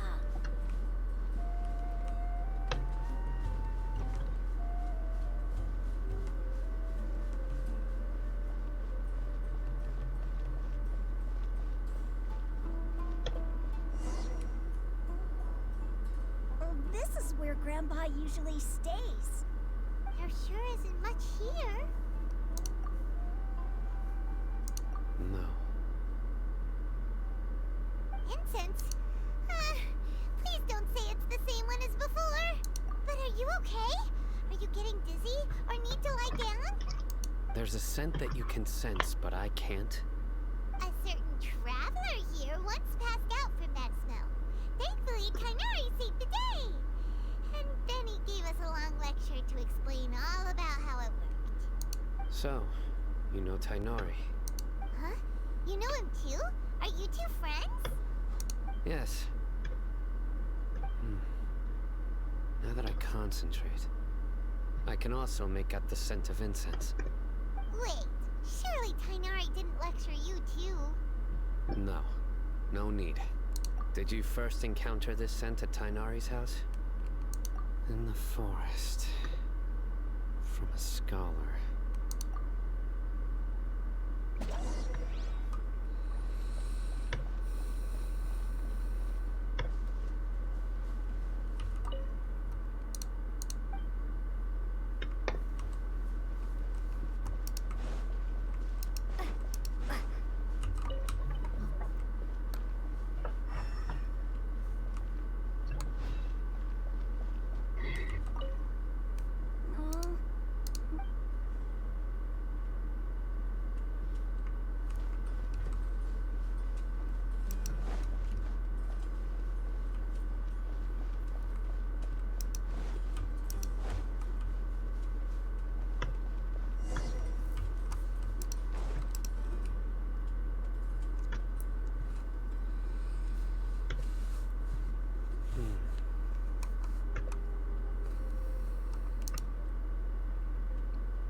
Here it is. Take a look right here. Paimon doesn't see anything. Although the traces have been completely buried in the sand, there are footprints here. From the size and shape, they belong to an adult male. This pattern is a common one from this area. Local shoes. This was probably someone from the village. The scent is quite faint, but still extant. The footprints head in the direction of the door. But who would come looking for Grandpa? He doesn't have any friends.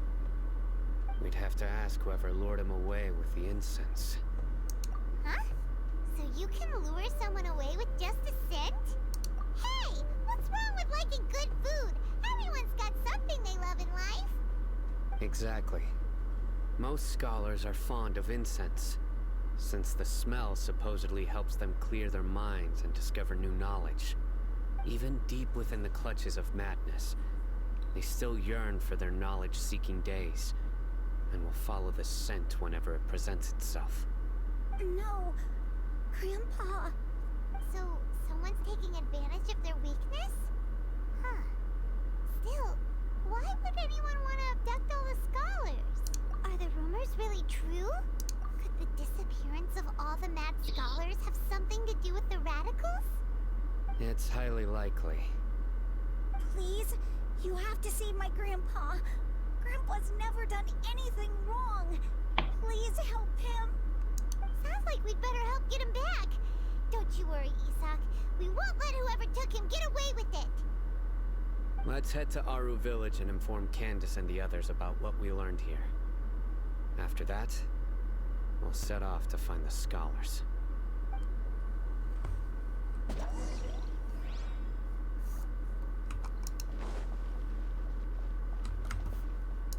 Actually, I can do this easier by just fucking teleporting. Actually, let me go here to the statue.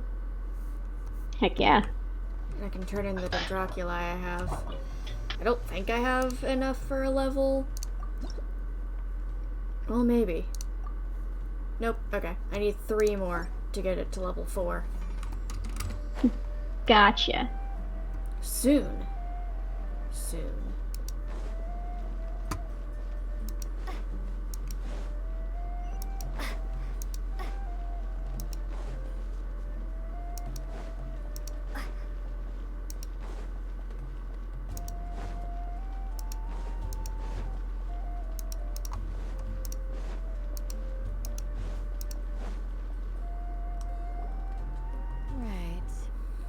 Darker fabric definitely looks a lot better. That'd be my choice, too. We're back, Candace! We've got a lot to tell you. Ah, welcome back. Sounds like everyone's friends already. Oh, Dia's here too! You bet. So, everything goes smoothly? Reasonably. Alhaitham didn't go with you? We haven't seen him at all. Huh. I saw him around the village entrance earlier and figured he was investigating with you. I guess he must have gone off on his own. Did you find out anything useful?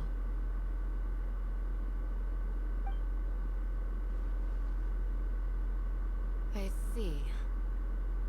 So someone used a kind of incense to lead the exiled scholars away from the village.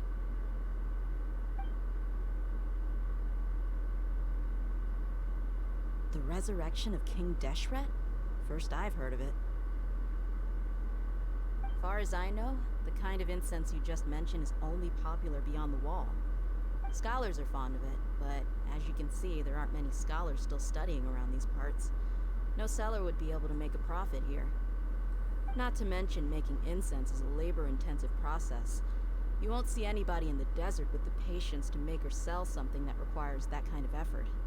It seems someone from beyond the wall must have been supporting this. Makes sense.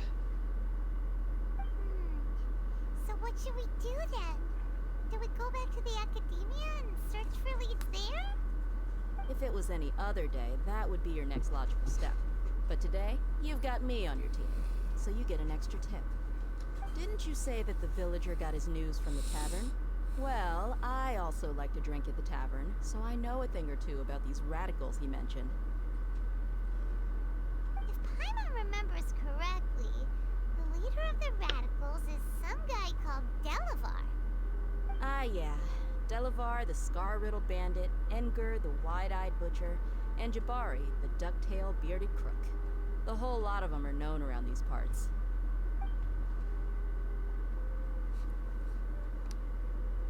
These guys have one thing in common, and that's being broke.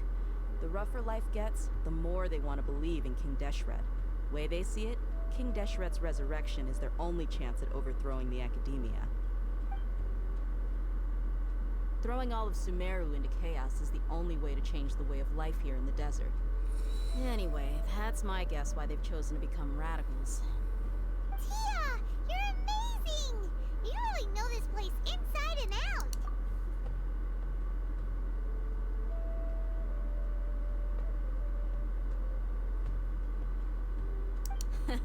No merc can afford to slack off on gathering intelligence. Every more I've spent in the tavern has been a valuable investment. Let's head out. Now hold on, you're staying right here, Sino. Why? Aru Village is not a big place. Outsiders stand out here like a sore thumb. I'd bet word about you has already gotten out. The desert is unforgiving, so the way of life here is also a lot tougher than on the outside of the wall. You survive on making connections out here. Compared to you, mercs like me are just third-rate amateurs. I've got no actual fighting skills to speak of, but that also makes it a whole lot easier for me to gain the locals' trust.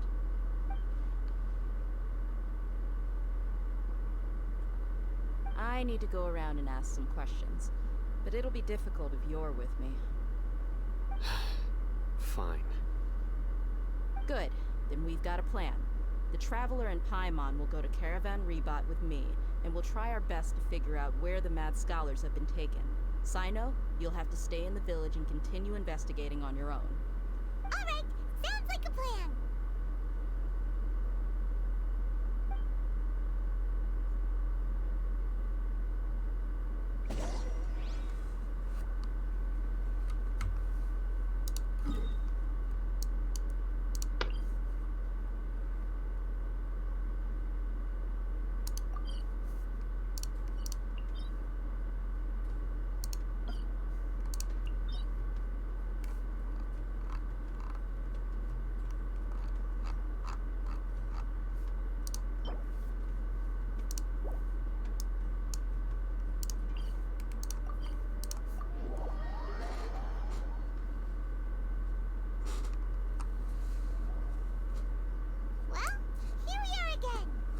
Sounds like you're starting to get familiar with the area.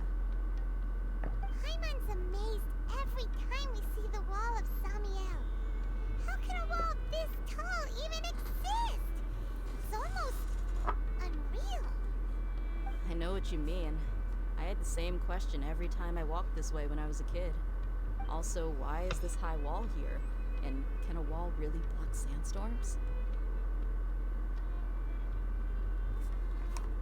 It was only after I grew up that I realized the wall of Samiel isn't just there to keep out the sandstorms.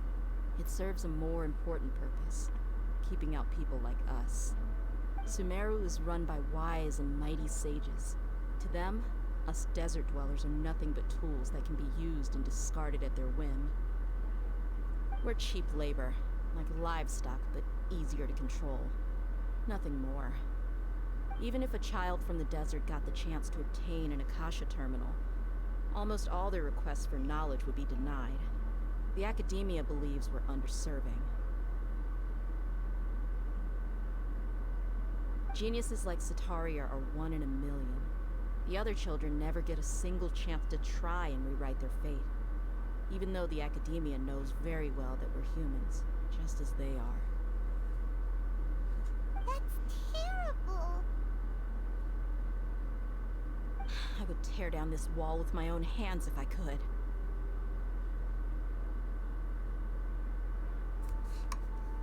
Hey, Thea. You're not thinking about doing anything scary, are you? No, not at all. This place just gets me thinking, that's all. Besides, we're here to procure information, aren't we? Yep, we gotta catch those... Shh. Caravan Rebot is crawling with people, so be careful what you say. We don't want anyone to find out what we're here for. Our mission started the moment we arrived here. Let's go check out the tavern. Maybe we'll find someone I know.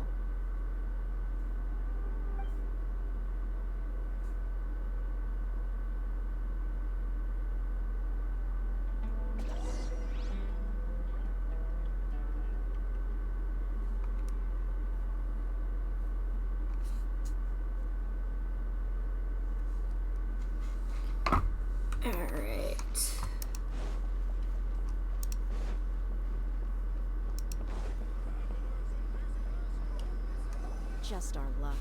None of them are here today. You mean, you don't see anyone you know? Dia, is that you? What a coincidence. You here for a drink too? Zaki. Finally, a friendly face. Oh, and who do you have with you here? Guests from another land? Hello, hello. I'm I'm Zaki. Dia's, how would you put it? Drinking buddy? We've had drinks together a few times. You could say we go back a ways. Anyway, as far as my friends here, they aren't too shabby, are they? You rarely see any Outlanders so friendly and respectful nowadays. Absolutely. Much better than those people on the other side of the wall. So, Dia, are you looking for someone? Yeah. Have you seen Edgar, Delavar, or Jabari recently? Of course I have. Matter of fact, we were all here drinking together just a few days ago. I've got a spice trading deal from another nation. I thought maybe Delavar and his friends might be interested. Know where I could find him? Ah, how thoughtful of you. Then I assume you also know that Delavar's been having a hard time making ends meet these days. So, you came here to help him out? Hey, keep it down. Let's just say I prefer to keep this deal a secret. Y'all at Caravan Rebot are like family. If there's more to be made, why not do it together? Besides, Delavar and his friends have muscle. They'd be a good fit for escorting the goods. Yes, how considerate of you. Delavar's my friend too, so of course I can take you to him. Come with me.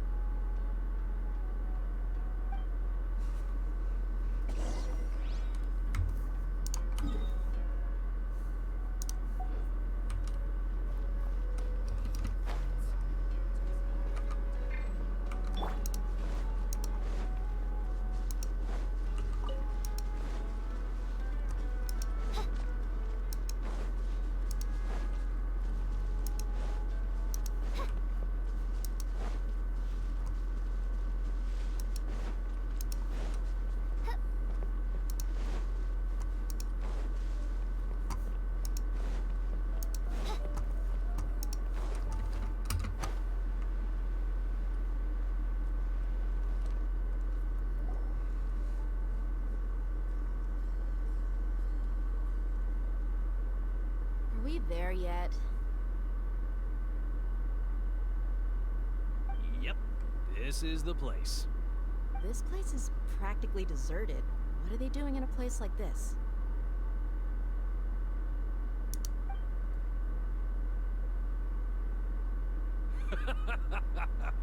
Why don't you take a guess?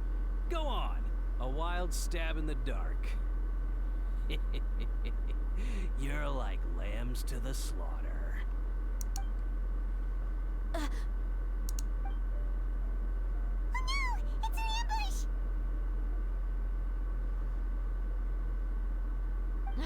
What's this all about, Zaki? Come on, Dia. You really think we didn't hear about what you said back in Aru Village? The boys have kept a close eye on you from the moment you set foot there. Not only do I know that you're looking for Delavar, I also know that you've teamed up with people from the Academia to look for the missing scholars. So, you've been watching us from the very beginning? Uh-oh. I knew leaving Sino behind was a mistake! And you left the strongest one in the village, didn't ya? Who do you think you are?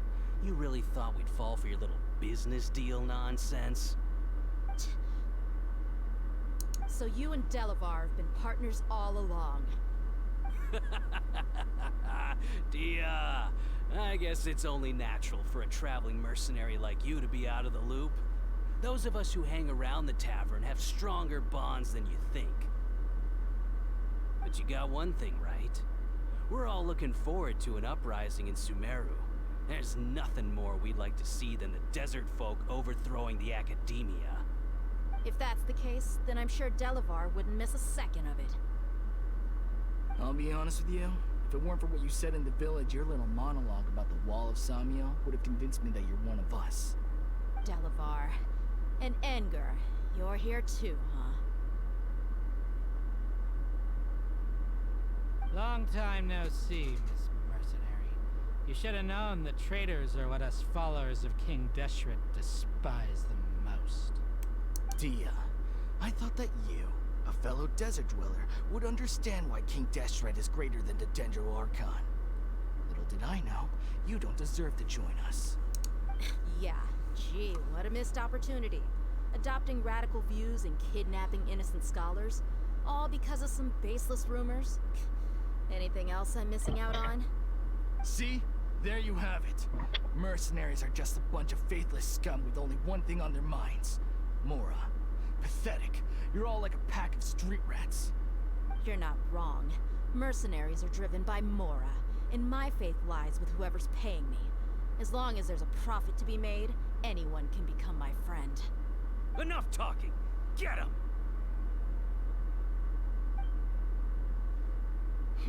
Just as I expected. Let's teach him a lesson, traveler. Okay, combat time. Yeah. No rest for the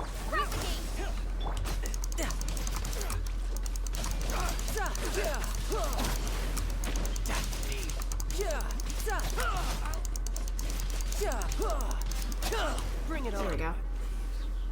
Okay. That didn't last long. Impossible! How could you? So, what do you think about your meticulous network now, Zaki? How did you say it? It's only natural for a traveling mercenary like me to be out of the loop. I'm guessing your informant told you that I'm just an incompetent merc with no real fighting skills, correct? I mean, that is what I said after all. And of course you would believe everything he reported. The only thing you know about me is that I'm a mercenary, but you've never seen me in action. Even though you heard we went to handle monsters together, you believed that Candace was the only one doing all the real fighting. That so-called Flame Mane is just a fraud. She admitted it herself. She just uses her connections to gain the trust of others. That's what you thought, right? You lied in the village because you figured that we'd have people watching you. And you were stupid enough to fall for it. I figured as much the first time we drank together.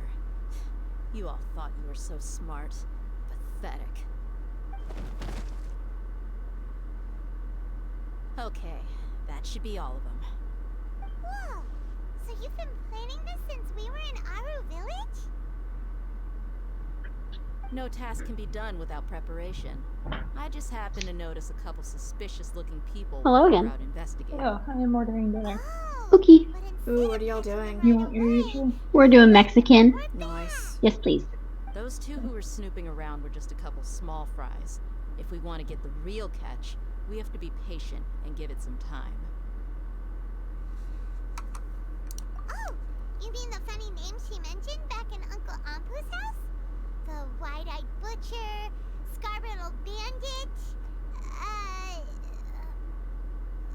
Paimon can't remember them all. That's just a bunch of drunk talk. Edgar and Delavar like to talk themselves up when they're drinking. Edgar, the wide-eyed butcher, and Delavar, the scar-riddled bandit, are the nicknames they came up with for themselves. Alcohol has a way of making people share what they really think. So Edgar and Delavar are always rambling in the tavern about how King Deshret is a superior deity. What about Zaki? He's just a numbskull who fell right into our trap. Zaki was probably the best hidden of them all. My initial Sorry I got really quiet. Oh, you're totally fine. I've been going through cutscene hell. That's what you wanted to ask when we were at Uncle I felt Andre's that, house, though. right? Jabari is You one understand. of the villagers you talked to. You know, the one who wanted to treat Isak and his grandpa to some food. Wait, so he's a radical too? No, he isn't. I just needed to tack on a random villager name to make the eavesdropper think that I was making some wild guesses based on my impressions. Wow, what a genius idea! Well, that's an expert mercenary for ya. Ah, you're too kind. It was straight from the usual playbook, if I'm honest. So, that thing you were saying before, is it really true? Hmm? About what? About how mercenaries only care about Mora, and that anyone's a friend as long as there's a profit. Does that bother you? What makes you so sure? Dia, do you dislike the Dendro Archon like the other desert folk? You two are pretty sharp. No, I don't have anything against the Dendro Archon. I've heard a lot of nice things about the Lesser Lord from Dunyarzad. I can understand her devotion and gratitude. Dunyarzad's just an ordinary person. There's no way Saber, God is it would be time for so your involved dinner? in the lives of everyday people. Is it time for her dinner? Yeah, it is time for her dinner. I'm gonna get through this. Thank you for sticking your tail in my face. I'm gonna get through this cutscene and then go feed my cat and probably make myself a coffee because I'm very sleepy. Ooh. It's all the academia's trickery. Little coffee treat. Little coffee treat, little bathroom break. I can never be hostile towards anyone who's never done anything wrong. Anyway, looks like we're done with business here. Traveler, lend me I a know, hand. Saber. Let's tie him up I'm and bring getting him to the through. village. I'm getting through this cutscene as fast as I can. Oh, Saber.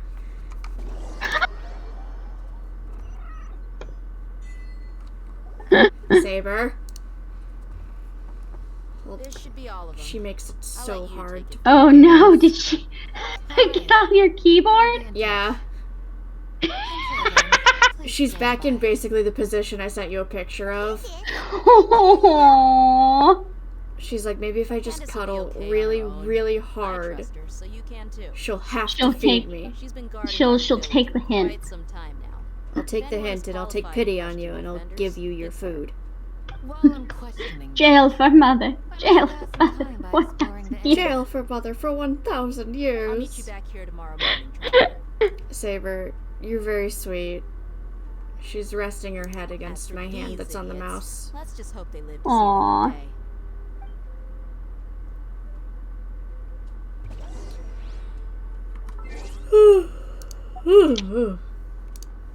I only had one coffee earlier today, and I think I need a second one. Alright, cool. Yeah, I know, I'm going. Alright, I will be right back. You're not going fast enough. I'm trying my best. There we go, there's the screen. I'm gonna mute us really quick. I'll be back at like maybe 5:15-ish. Alright. Saber, stop on the keyboard.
And we're back. I'm still We're alive. back. My cat has been fed. Do not believe her if she says otherwise. Let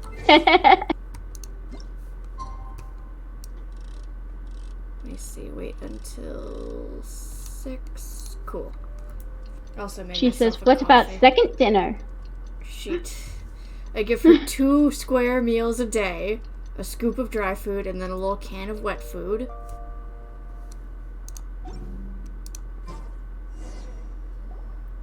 And that's all she gets. Hey, Dia. Right on time. That's a lie. She also gets treats. We'll know in a moment now. Treats. Simon's been wondering. You seem to know Candace pretty well. We've known each other for some time now. She's a pretty interesting person.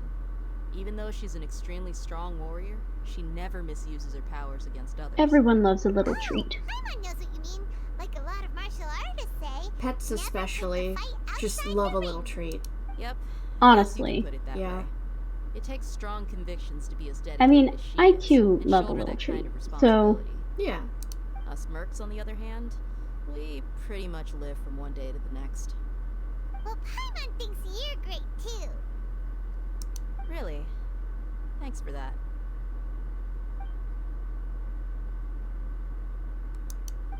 Oh, Sino's here, and he's pretty early too. Yes. I was here yesterday to help out a little. To help out? By doing what? Sharing some interrogation techniques. Oh, you mean you taught Candace some more persuasive methods? Right. Come on in, everyone. Come on, let's go inside.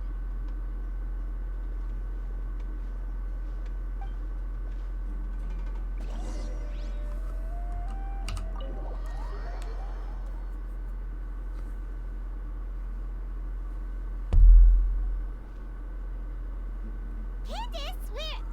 Whoa, you look furious. Do I? Huh. What gave it away? Oh, there's no mask that can hide true bloodlust. Cover up your eyes, and it'll still show itself at the corners of your mouth. Perhaps I need to work on my composure. Still, it's perfectly understandable why I'm angry. I'm sure everyone present would agree. Yes. Are you bringing back again already. Well, You have your like Sino food. taught her well. No, you've been fed. That's how this works. You've been fed. No.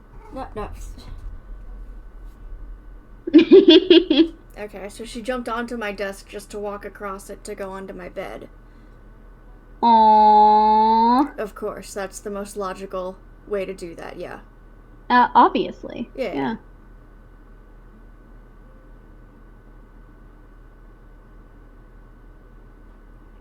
She's just inspecting my blankets now. Excellent. Now she's on my nightstand. Saber, what are you doing?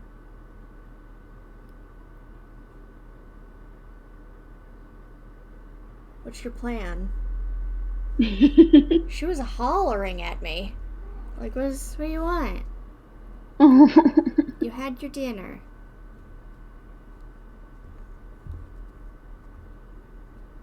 Okay, she's loafed in front of my keyboard now. Aww.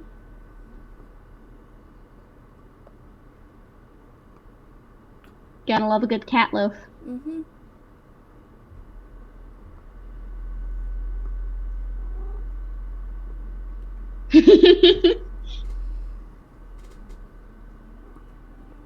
There we go. Alright. Saber, honey. No, you don't get coffee.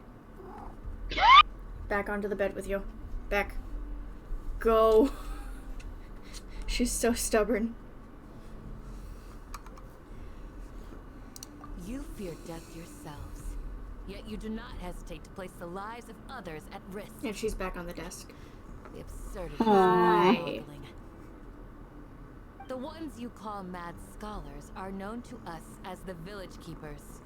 They are vital members of our community, and some even count them as family. Can you hear how loudly she's purring? I can hear it through my headphones. My village. I can't hear the purring, but I've been hearing her meow a lot. What would you do I got you. in my position? Mercy! Please, have mercy!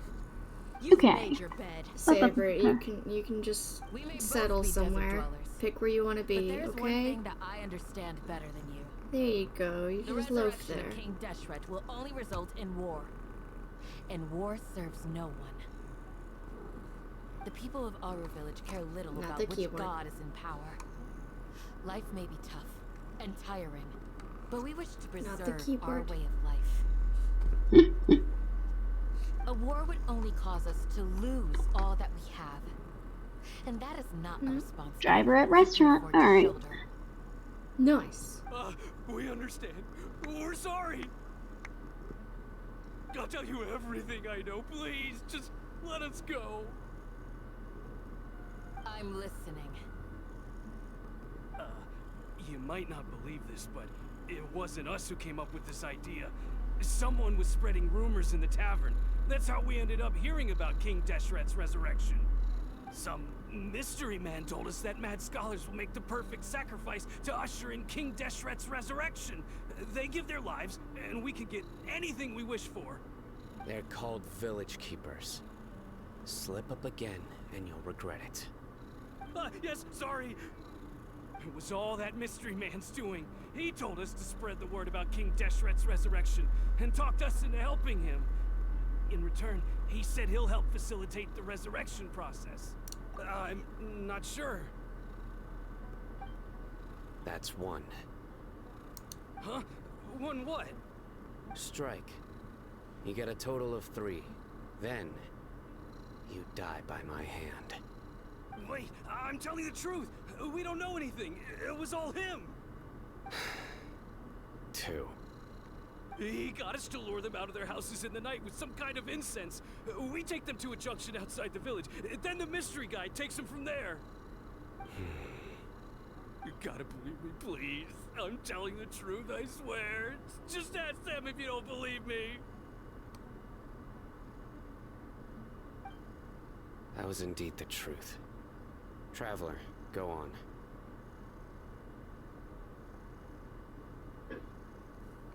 You have to believe me. If I knew that, I would have told you his name right away. I'm not risking another beating to keep his secrets. No way. That guy, he wears a cloak, and he's always careful to cover his face. He calls himself King Deshret's envoy. I believe I may know what's going on. Uncle Anpu? What do you mean?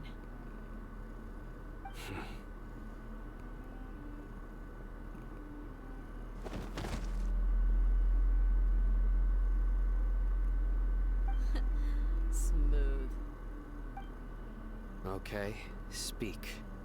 If my suspicions are correct, this mystery man they speak of could be from the Academia.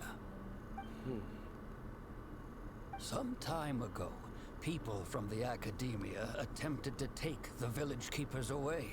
I refused, insisting that they are part of our community. It strikes me now that this secretive character shares the same goal they had. Which means it's highly likely that the Academia was purposely spreading a false rumor to trick the radicals into delivering the village keepers right into their hands. They were the ones who brought them here to begin with. Now they're trying to take them back? We aren't gonna let that happen. Not the Academia again.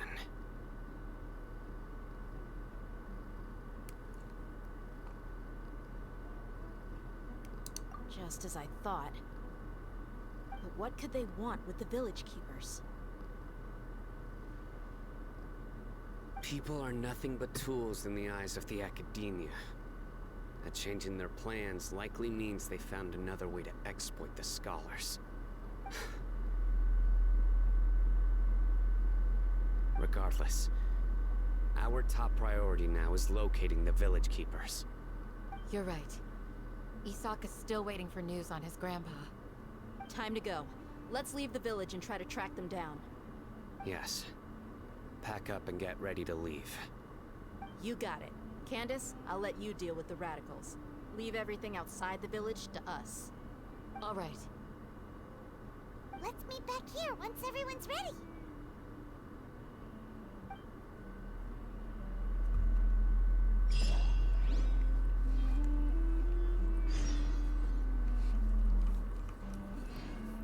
Alright.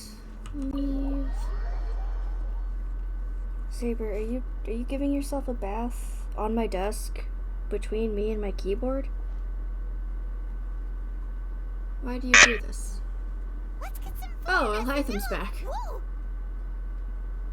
Where did you come from? Buddy, how's it going? Hey, how's it going? Well, as you Hey, can see, Alhytham, we thought you were I'm dead. sitting here and reviewing what we have deduced thus far. You were gone for ages. I'm so glad that I know he's one of Helen's boys now, so I can just send her anything I find about him. Yeah. It's activated my magpie brain, so anytime I see a TikTok being thirsty over him, I'm like, ah, send to Helen. You never know before asking questions. I'm giving you some time to make up for that. Paimon's so mad. Paimon's gonna give you an ugly nickname.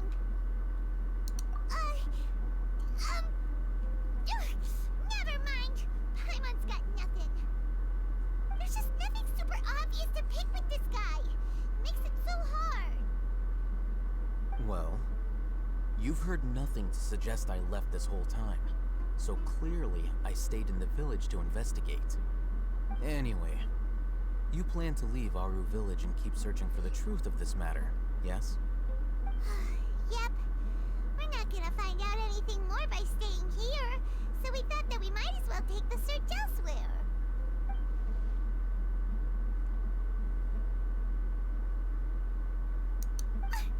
Enough with the silent treatment! No. I'm just surprised that you decided to team up with him. Alhytham, you haven't helped us out at all ever since we arrived at Aru village. Bold of you to question our choices. Yeah, you're all talk. While you were investigating, I had my own work to do, which I've now finished. Really? Paimon doesn't believe you. To be honest, we aren't really a team, so I have no obligation to inform you of my whereabouts. Not to mention that going separate ways allowed me to find some important information that you all had missed. Huh? Right here in the village? Correct. What did you learn? I'm going to take you to someone. But before that, you need to understand where she's coming from. What does that mean? How do you think the residents of Aru village feel about what we're doing?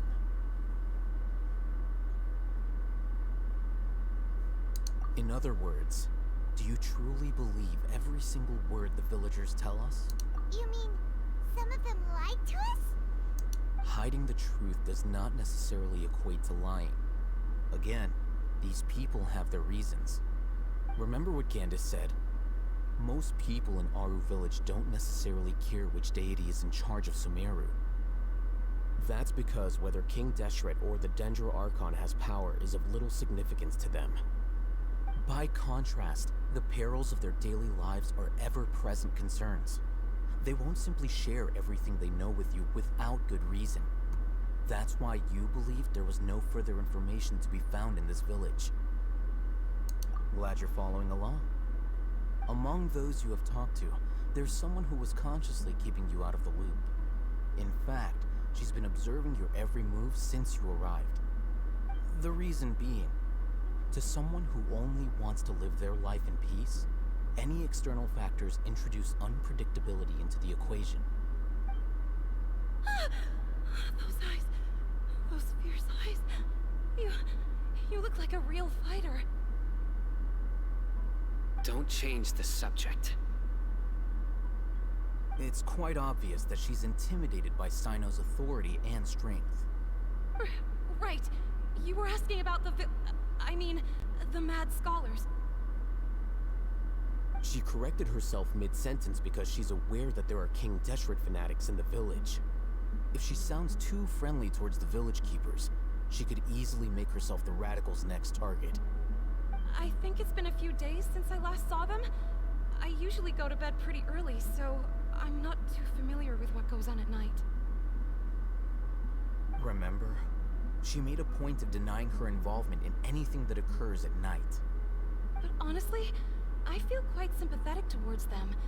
Even though they act a little strange, they've helped me in the past. If it weren't for them, my house would have collapsed long ago. After speaking to the village chief, it became clear that the village keepers had protected Aru village at night. In other words, the young miss was very much awake during that time. Then why would she lie? By getting involved with an outsider, she risks drawing unwanted attention to herself. As for why she might be so wary about all this, maybe you should ask her. I'll pass on this one.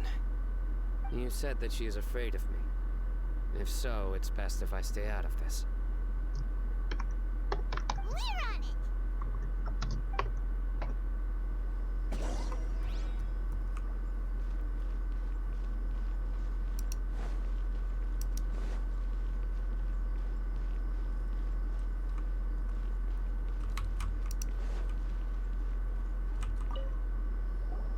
Miss Shawnee, as we discussed earlier, I've brought someone with me. Mr. Alhaitham, I'm aware of where you stand, but how can I make sure that your friends think the same as you? Huh? What do you mean? We need to clarify our stance or something? Go ahead and talk to her. You'll get the answers you want. Go on. Earn her trust. Is it really that simple? May I call you Traveler? Hi, Traveler. I want to ask you something. Do you think the resurrection of King Deshret can truly change Sumeru for the better? Why's that? That's very similar to what Miss Candace says. I know you two are friends. That's why I'm willing to talk to you, even though I do have some reservations. Before, I wouldn't even have the courage to ask something like this. Traveler, do you believe our lives will get better?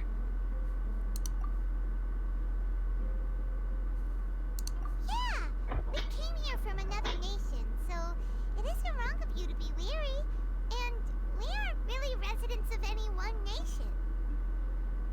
But even so, we've met lots of people from different places, and we've always fought for what we believed in. I believe that is my dinner. Nice. I will be right back. Gotcha. That's why we decided to stay here for a while.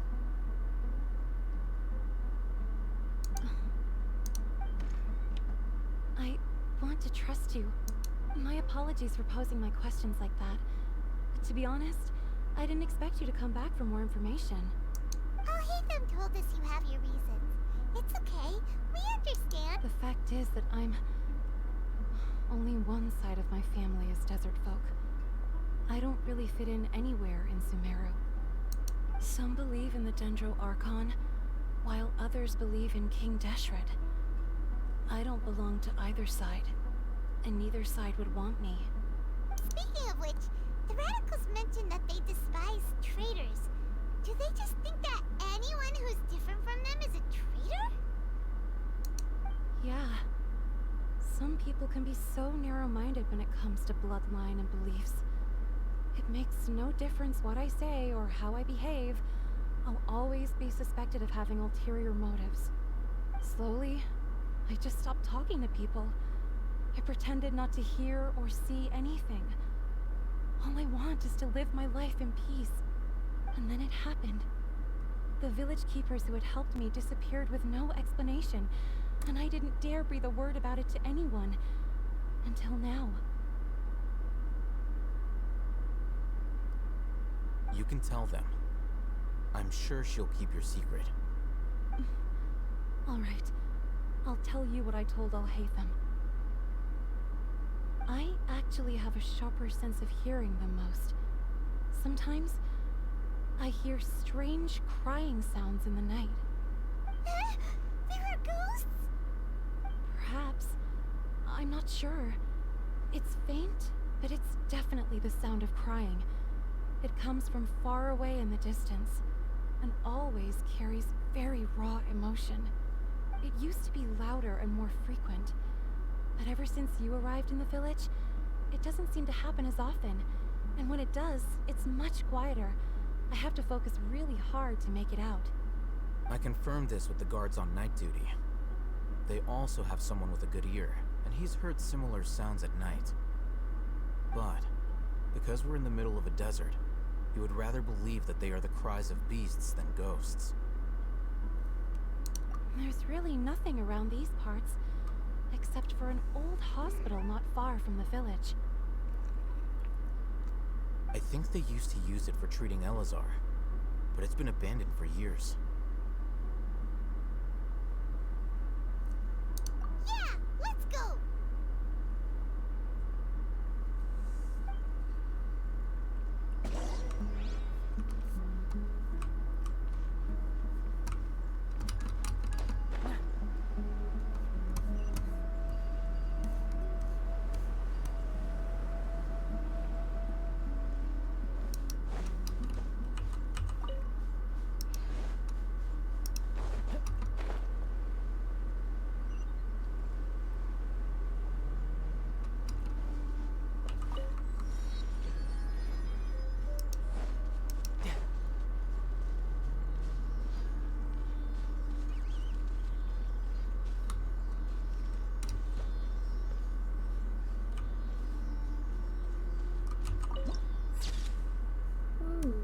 Pretty.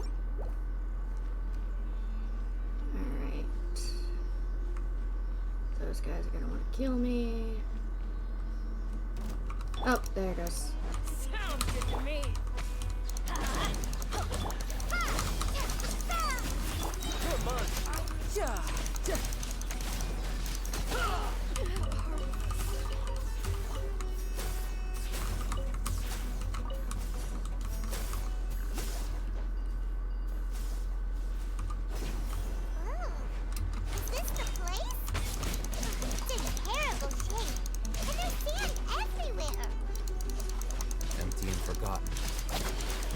Place to hide people. Okay, there he goes. He was falling for a while. Alright. Go back and grab the chest and aggro more enemies. Alright, now we're talking.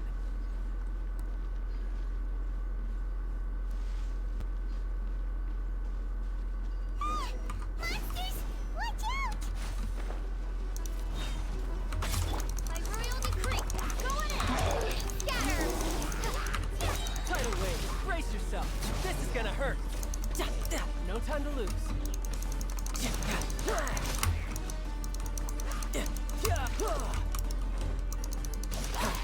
There we go.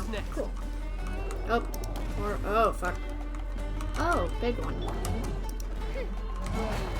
Fuck. Okay. Everything's fine. Everything is fine. Fuck.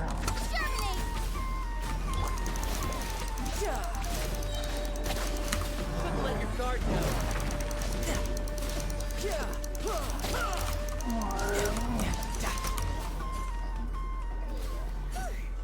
They were easier to deal with than Paimon had expected. Super strong bandits? Or monsters taller than buildings dropping out of the sky? Or, you know, something like that. They look super serious. We gotta stay on our A game too. This is the one.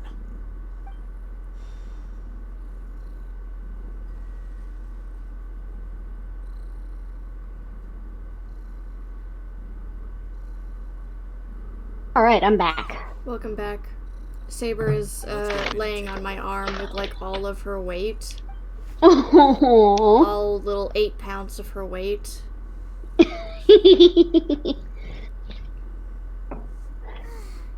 She is cute and she knows it. She knows it. She's very lovable. Patience. Shawnee says she only hears the crying at night. We have time to burn. Until then, See, I need to get like a microphone with like a boom arm so I can like move it to Saber taking a break. when she's like this. 'Cause she purrs really loudly. But it's just too far away from this mic to hear. Aww.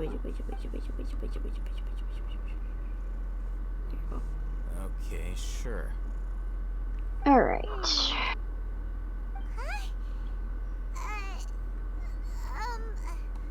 The natural position, which is the positional propensity of an entity in natural motion in contrast with an object in forced motion? Huh? When free from external influences, every entity displays the tendency to follow its natural trajectory? So, you got that? Oh, Paimon gives up. You keep reading your book. See ya.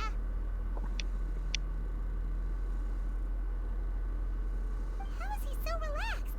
Look at him, reading an impossible book in a creepy place like this.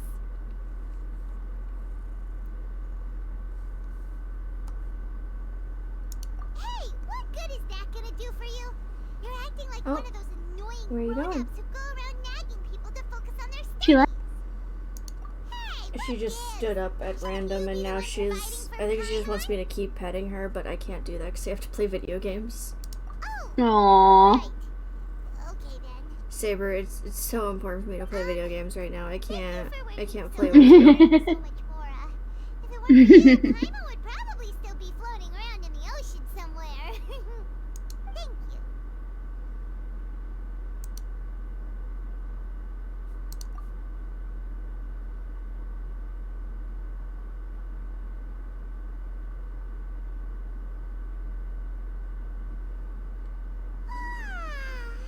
Paimon's getting so sleepy. Huh? What was that sound? There it is. It's coming from that direction.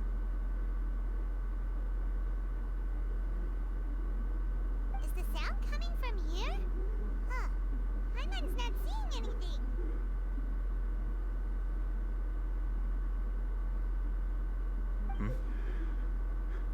It's from below. But there's no way we can get down there. Something is off about the interior here.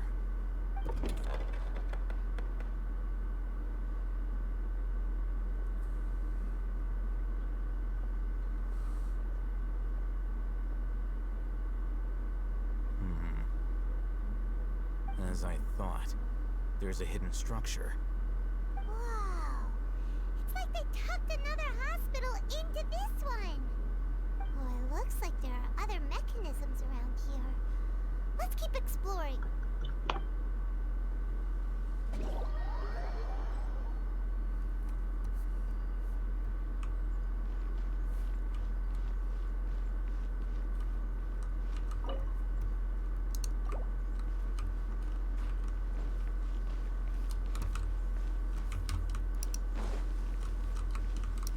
Okay, so there's other mechanisms of up top.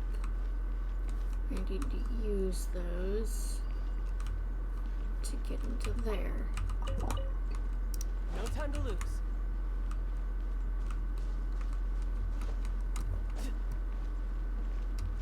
Playing Frosty the Snowman. I'm sorry?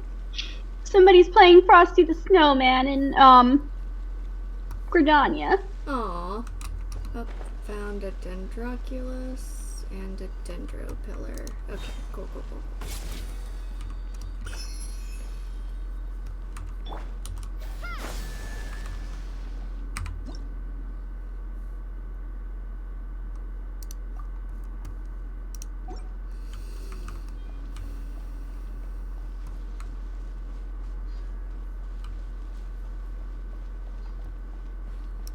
Can you hear me chewing?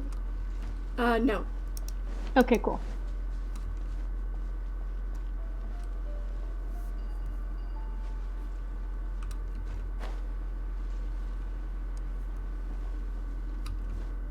Okay, so let's try going down there now. Let's see what we got. Okay, still locked. Alright.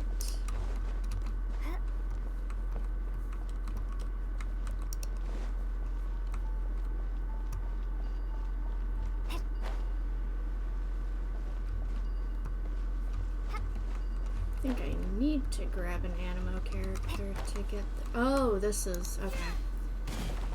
Oh, there we go. I figured it out. Heck yeah. Saber is still doing what she does.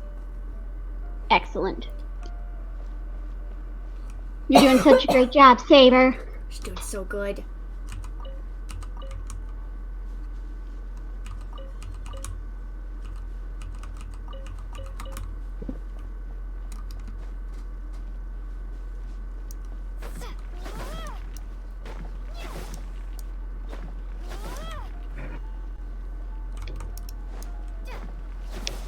There we go.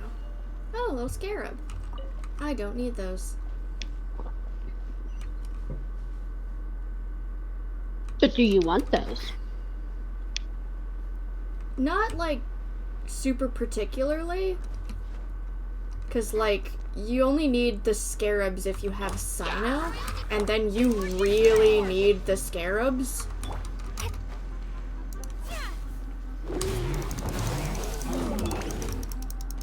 Oh, fuck. Oh, Official's dead. It's fine.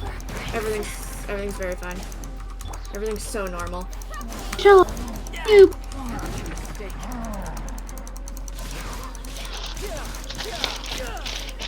Nothing bad happens in Genshin Impact. Nothing bad happens in Genshin Impact, especially when I'm playing, because I'm so good at the game that, nothing, yeah. I never get, absolutely destroyed in this game. You can run, but you can't hide.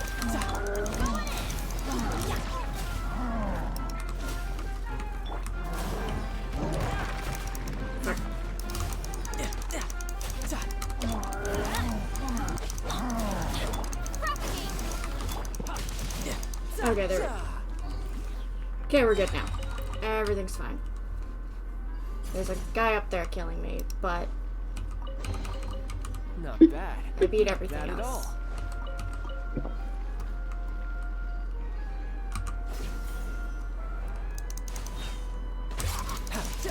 Bring it on. Alright, cool. Okie doke. I've got 2 directions I can go, and I don't know if it matters.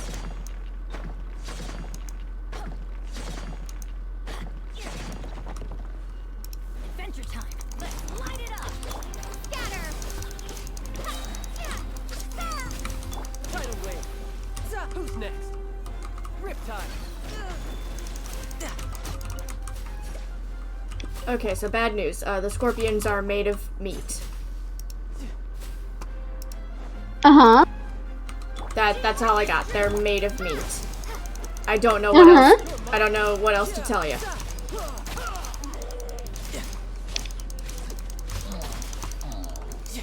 All right. That's all I got. They're made of meat.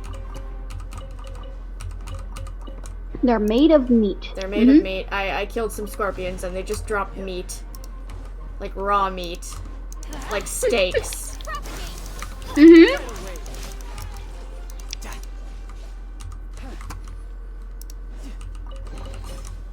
I just need to get my hands on the rest.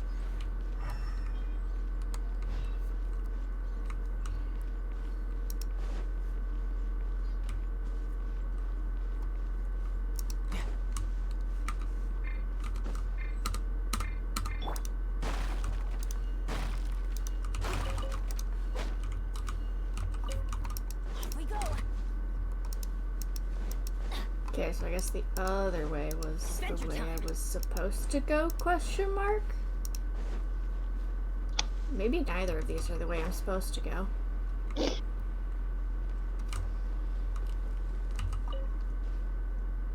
Knock, Abbas. Knock harder. If you knock the right place, you can break these mud walls. Oh, hang on. That's autoplaying. Okay. I'm sure it's fine. I think it's just telling me to hit the rocks.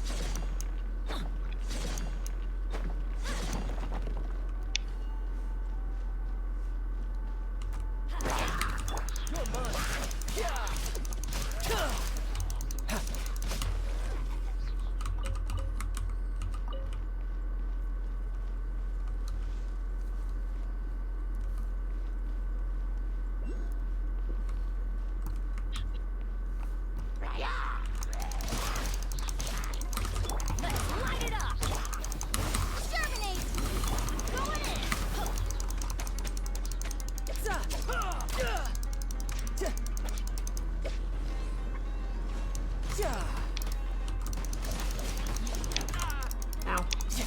There we go. Now I just need to get my hands on the rest.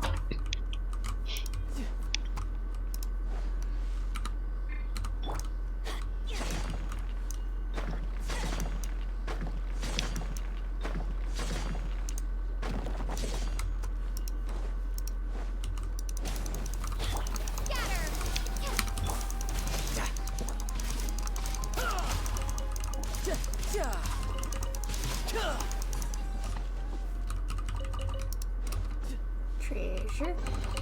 Cool. Alright, now we're talking. And Dendroculus. Nice. No time to lose.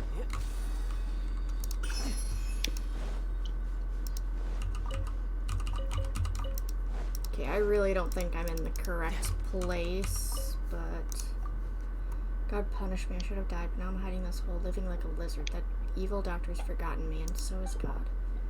Wait in the pit that was dug, and the end will come, just as he will eventually return with his 7 glorious apostles. When that time comes, there'll be no more suffering.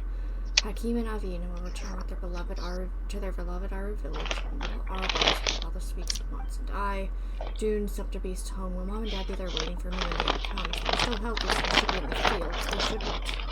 I don't want to die. Oh boy.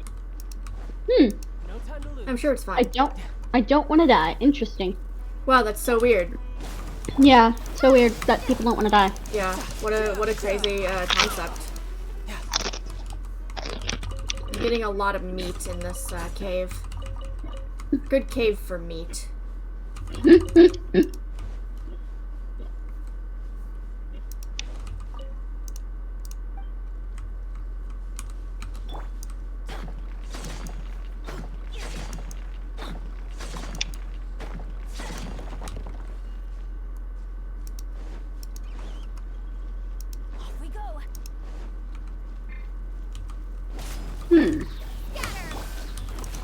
Getting close to a waypoint, but I've completely left the quest area, so I think I was wrong. Oh no. This way.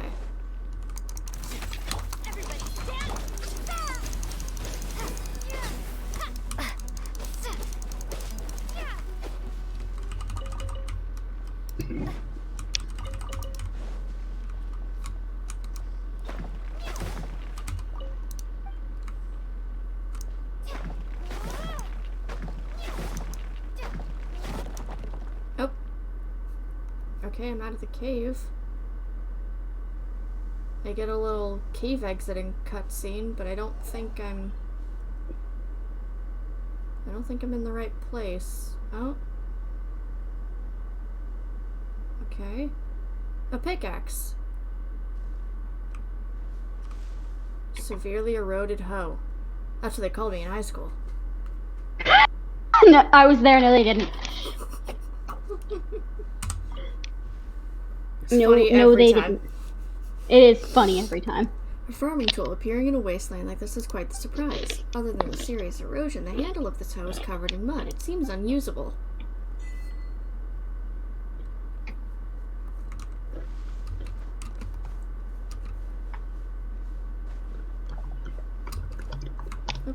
Alright. I'm gonna get up here and get this waypoint and then try to figure out where I was supposed to be the whole time.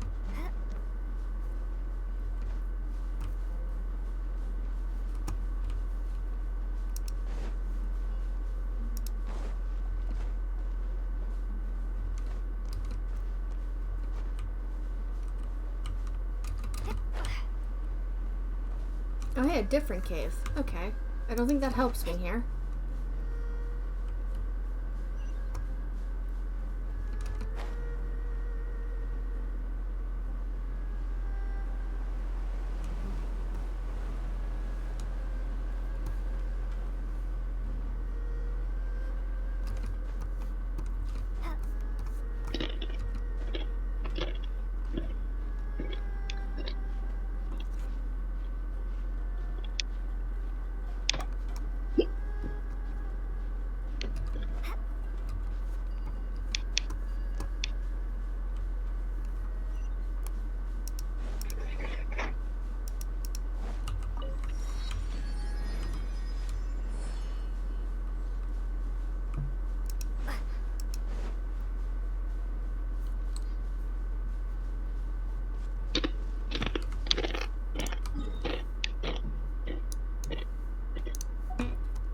Okay, heading back.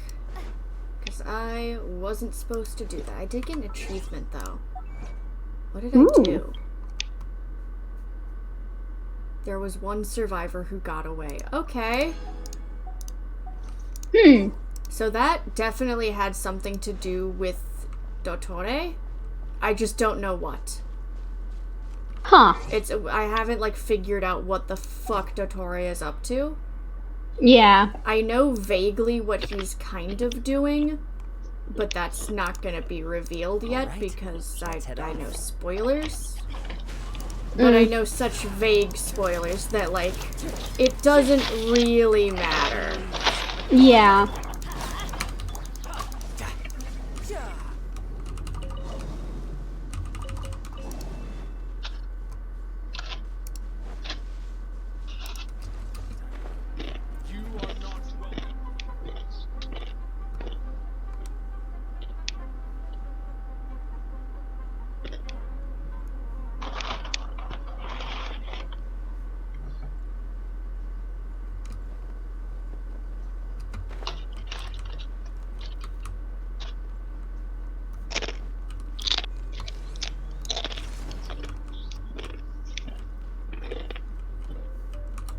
See, now I can hear you crunching. Oh no. Hang on. Okay, so I don't think that did anything.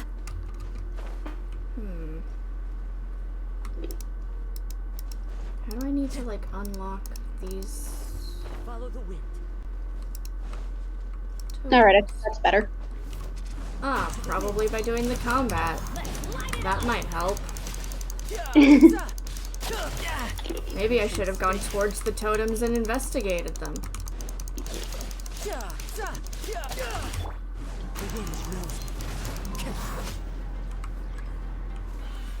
Ah, okay, cool.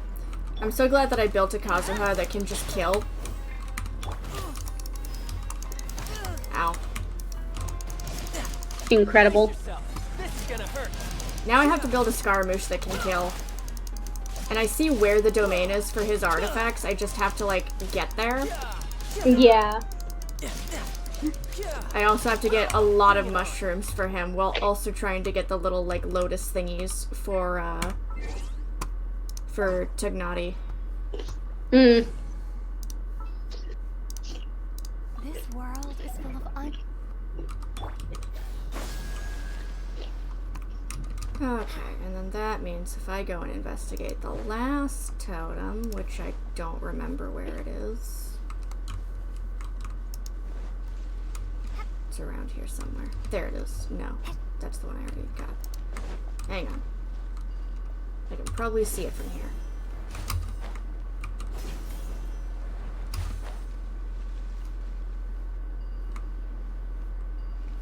Oh wait, it was up there. I'm a fool.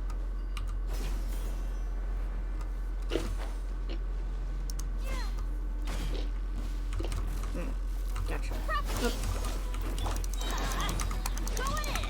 Tidal wave.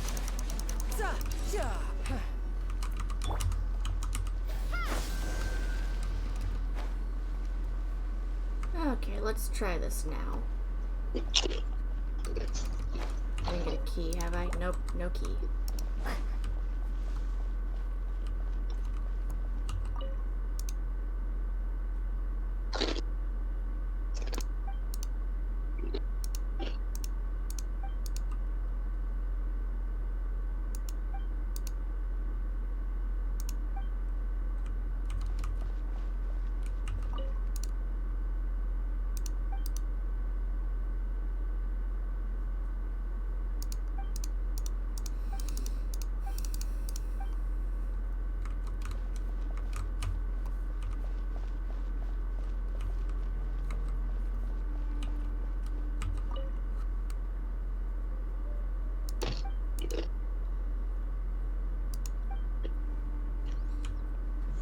Okay, so Avian's one of the names that was in the cave. Okay. Look, there's someone over there. Good idea. What was one of the names that was in the cave? So one of the names that was in the cave was a person named Avin. That person was mentioned, and then I looked at a vase underneath the hospital in the little secret bonus hospital area, and it says for Avin, and it's like, okay, so the patients that were here being taken care of got put in the cave. Probably by Dottore for some purpose.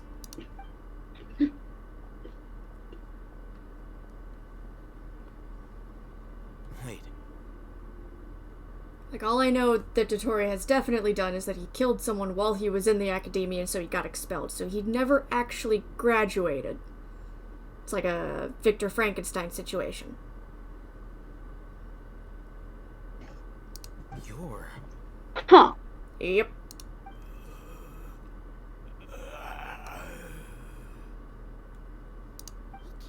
Speak, and his eyes are unfocused. But he looks too young to be anyone's grandfather. Also, why is he the only one here? Didn't expect to see him here. You know him? He's Razak, a senior of mine at the academia. He's a scholar too? Is he the kind that holes up in a forest and mumbles stuff about training? No. And that's the problem. Razak was never involved in any of those things. He never trained in the forest, let alone reach Satyavada life. Leaving that question aside for the moment, him being here alone means that we might be too late. Looks like they've already taken everyone away. For whatever reason, they left Razak here. Perhaps they simply didn't have time to come back for him. There are drag marks on the ground. They're clearer by the doorway. Someone was forcefully drawing a cart that was loaded with something heavy. Loaded with people? That is one possibility. It looks like they were in a hurry, as if they were afraid of being caught. The symptoms are identical. Looks like we found living proof. Why do you say that? Allow me to jog your memory. Recall your time at Port Ormos. Don't you think his symptoms look familiar?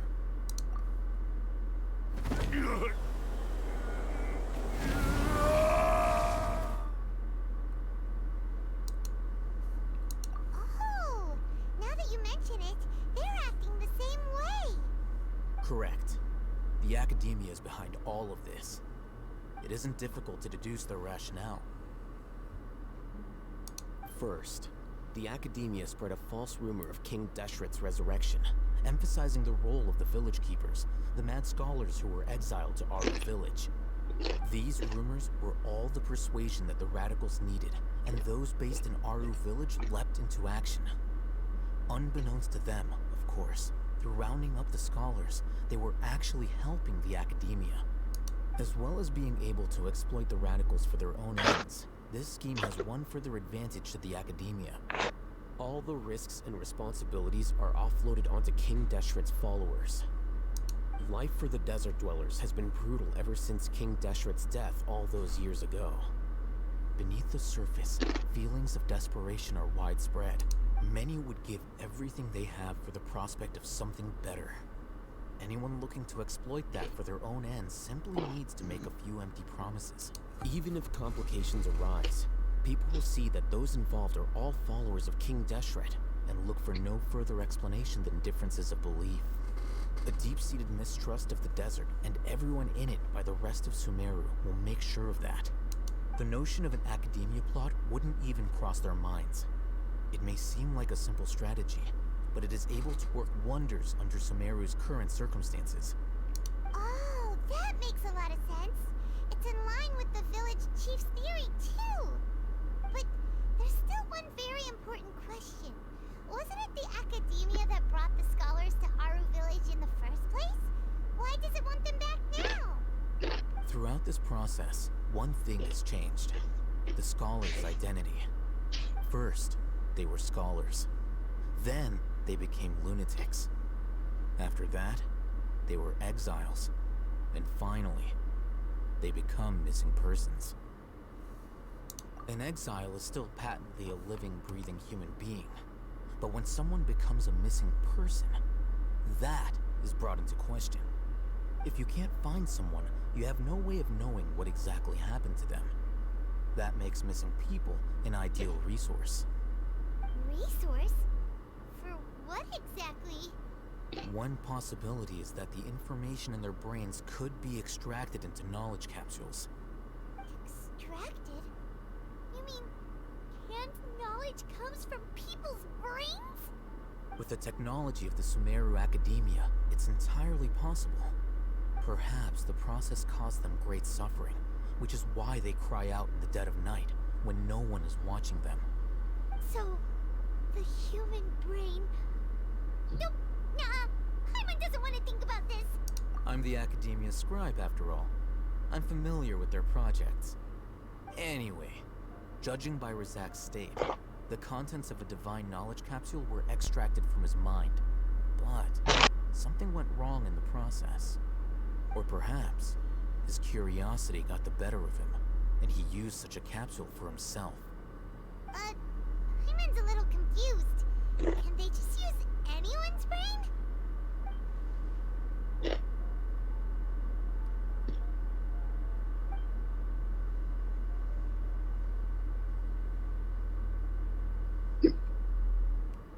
The look on your face tells me you've realized the answer.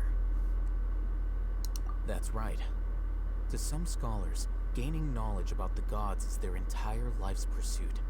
Extracting canned knowledge is just one of the extreme measures they turn to.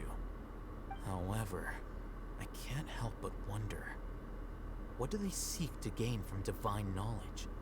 The Academia is going out of their way to look for forbidden knowledge, but what is their ultimate goal? I've spent quite some time trying to analyze the contents of the divine knowledge capsule, but to no avail. It seems like my way of thinking is too different from theirs. You mean you're not even slightly interested in getting your hands on this forbidden stuff? All scholars seek to expand the horizons of knowledge, but I'm not particularly interested in gods, so I don't share their degree of zealotry. Extracting information from people as if they were lifeless objects? If this is the direction of academic progress, then the Academia may as well shut its doors.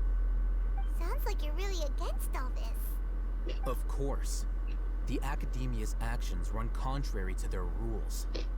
Whether it be academics or knowledge, everything has its boundaries. If those lines are crossed, the rules and order that govern everything in the world will be destroyed. This matter needs to be corrected, just like fixing a typo in a book. Wait, didn't you step in to help because you felt sympathy for those poor people? Not to be callous, but no. My criteria are a little more restrictive than that.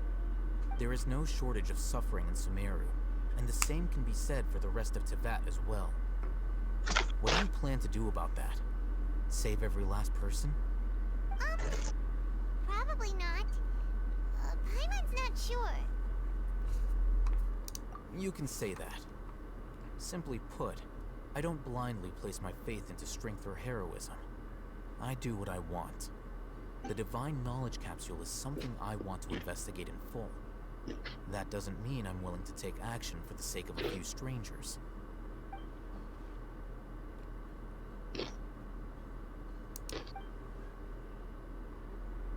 Paimon's been wanting to say this for a while. There are a lot of bad guys in the Academia, but you're not one of them. You're their weirdo. You're probably right. Though I must say, I quite enjoy this feeling of being the odd one out. Uniqueness is also an asset, is it not? Wow, that's a great way to think about it. Paimon's really impressed. If only Miss Shani had a similar mindset, her life would definitely be a lot easier. I'm just a more likable person than her in general. There's nothing more to it than that.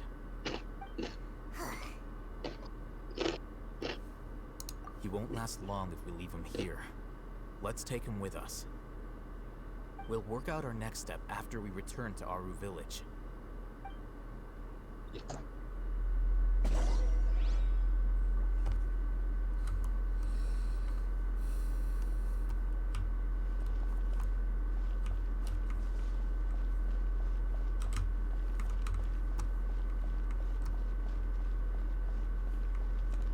feel like there's still that key to be found around here.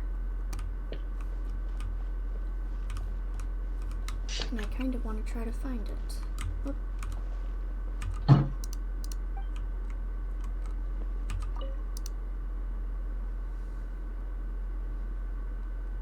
A key?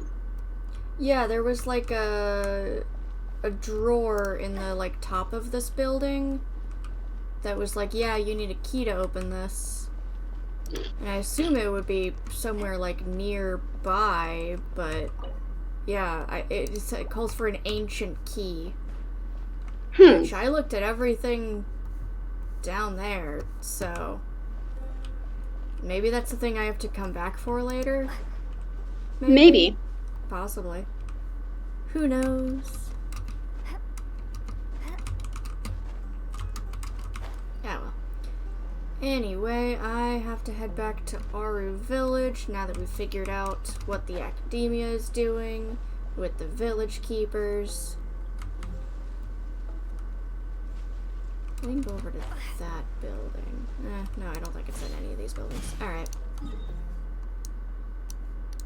So I'm gonna head over here. I think I have a couple more Dendroculi I can turn in.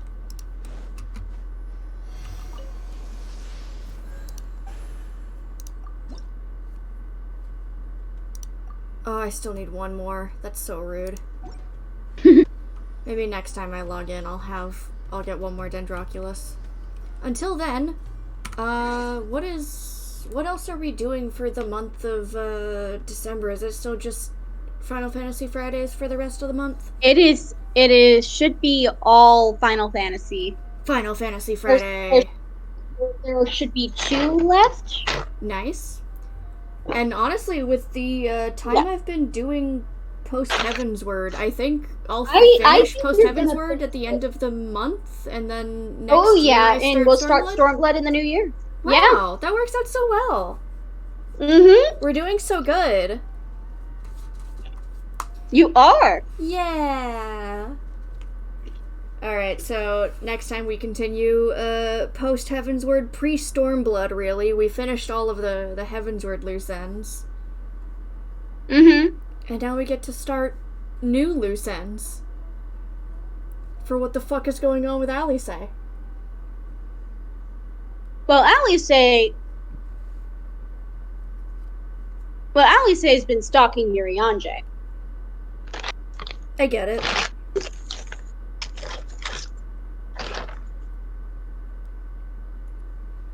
But, you'll find out what's up with him, too. Oh, good. I haven't forgotten that he was, like, talking to one of the Ascians, I think EBDB, at the very end of either Realm Reborn or Realm Awoken, and then it just hasn't touched on it again. But I feel like that's gonna come up. Oh, it will. Excellent. I'm having so much fun in Final Fantasy. I might go back and play more of that, after I make myself some dinner here in a bit. Heck yeah. I'll let you know if I get on. We can run some dungeons for tomestones or anything else we feel like. Okay. If you want to. I'll consider, because I know you've been doing it the whole time. All day. Yeah. The whole time I've been playing Genshin, you've been doing dungeons. I think I might be running around doing side quests today. Good idea. Also a good time for side quests. Alright, so next Friday we will be back with Final Fantasy. Mm-hmm. And we'll be back up with Journey to Midnight, hopefully also our Fable streams, and more Genshin Impact in the new year. In the new year, yes. So we will see you guys next Friday for Final Fantasy 14 Friday. Yeah. 7 p.m. Eastern Standard Time.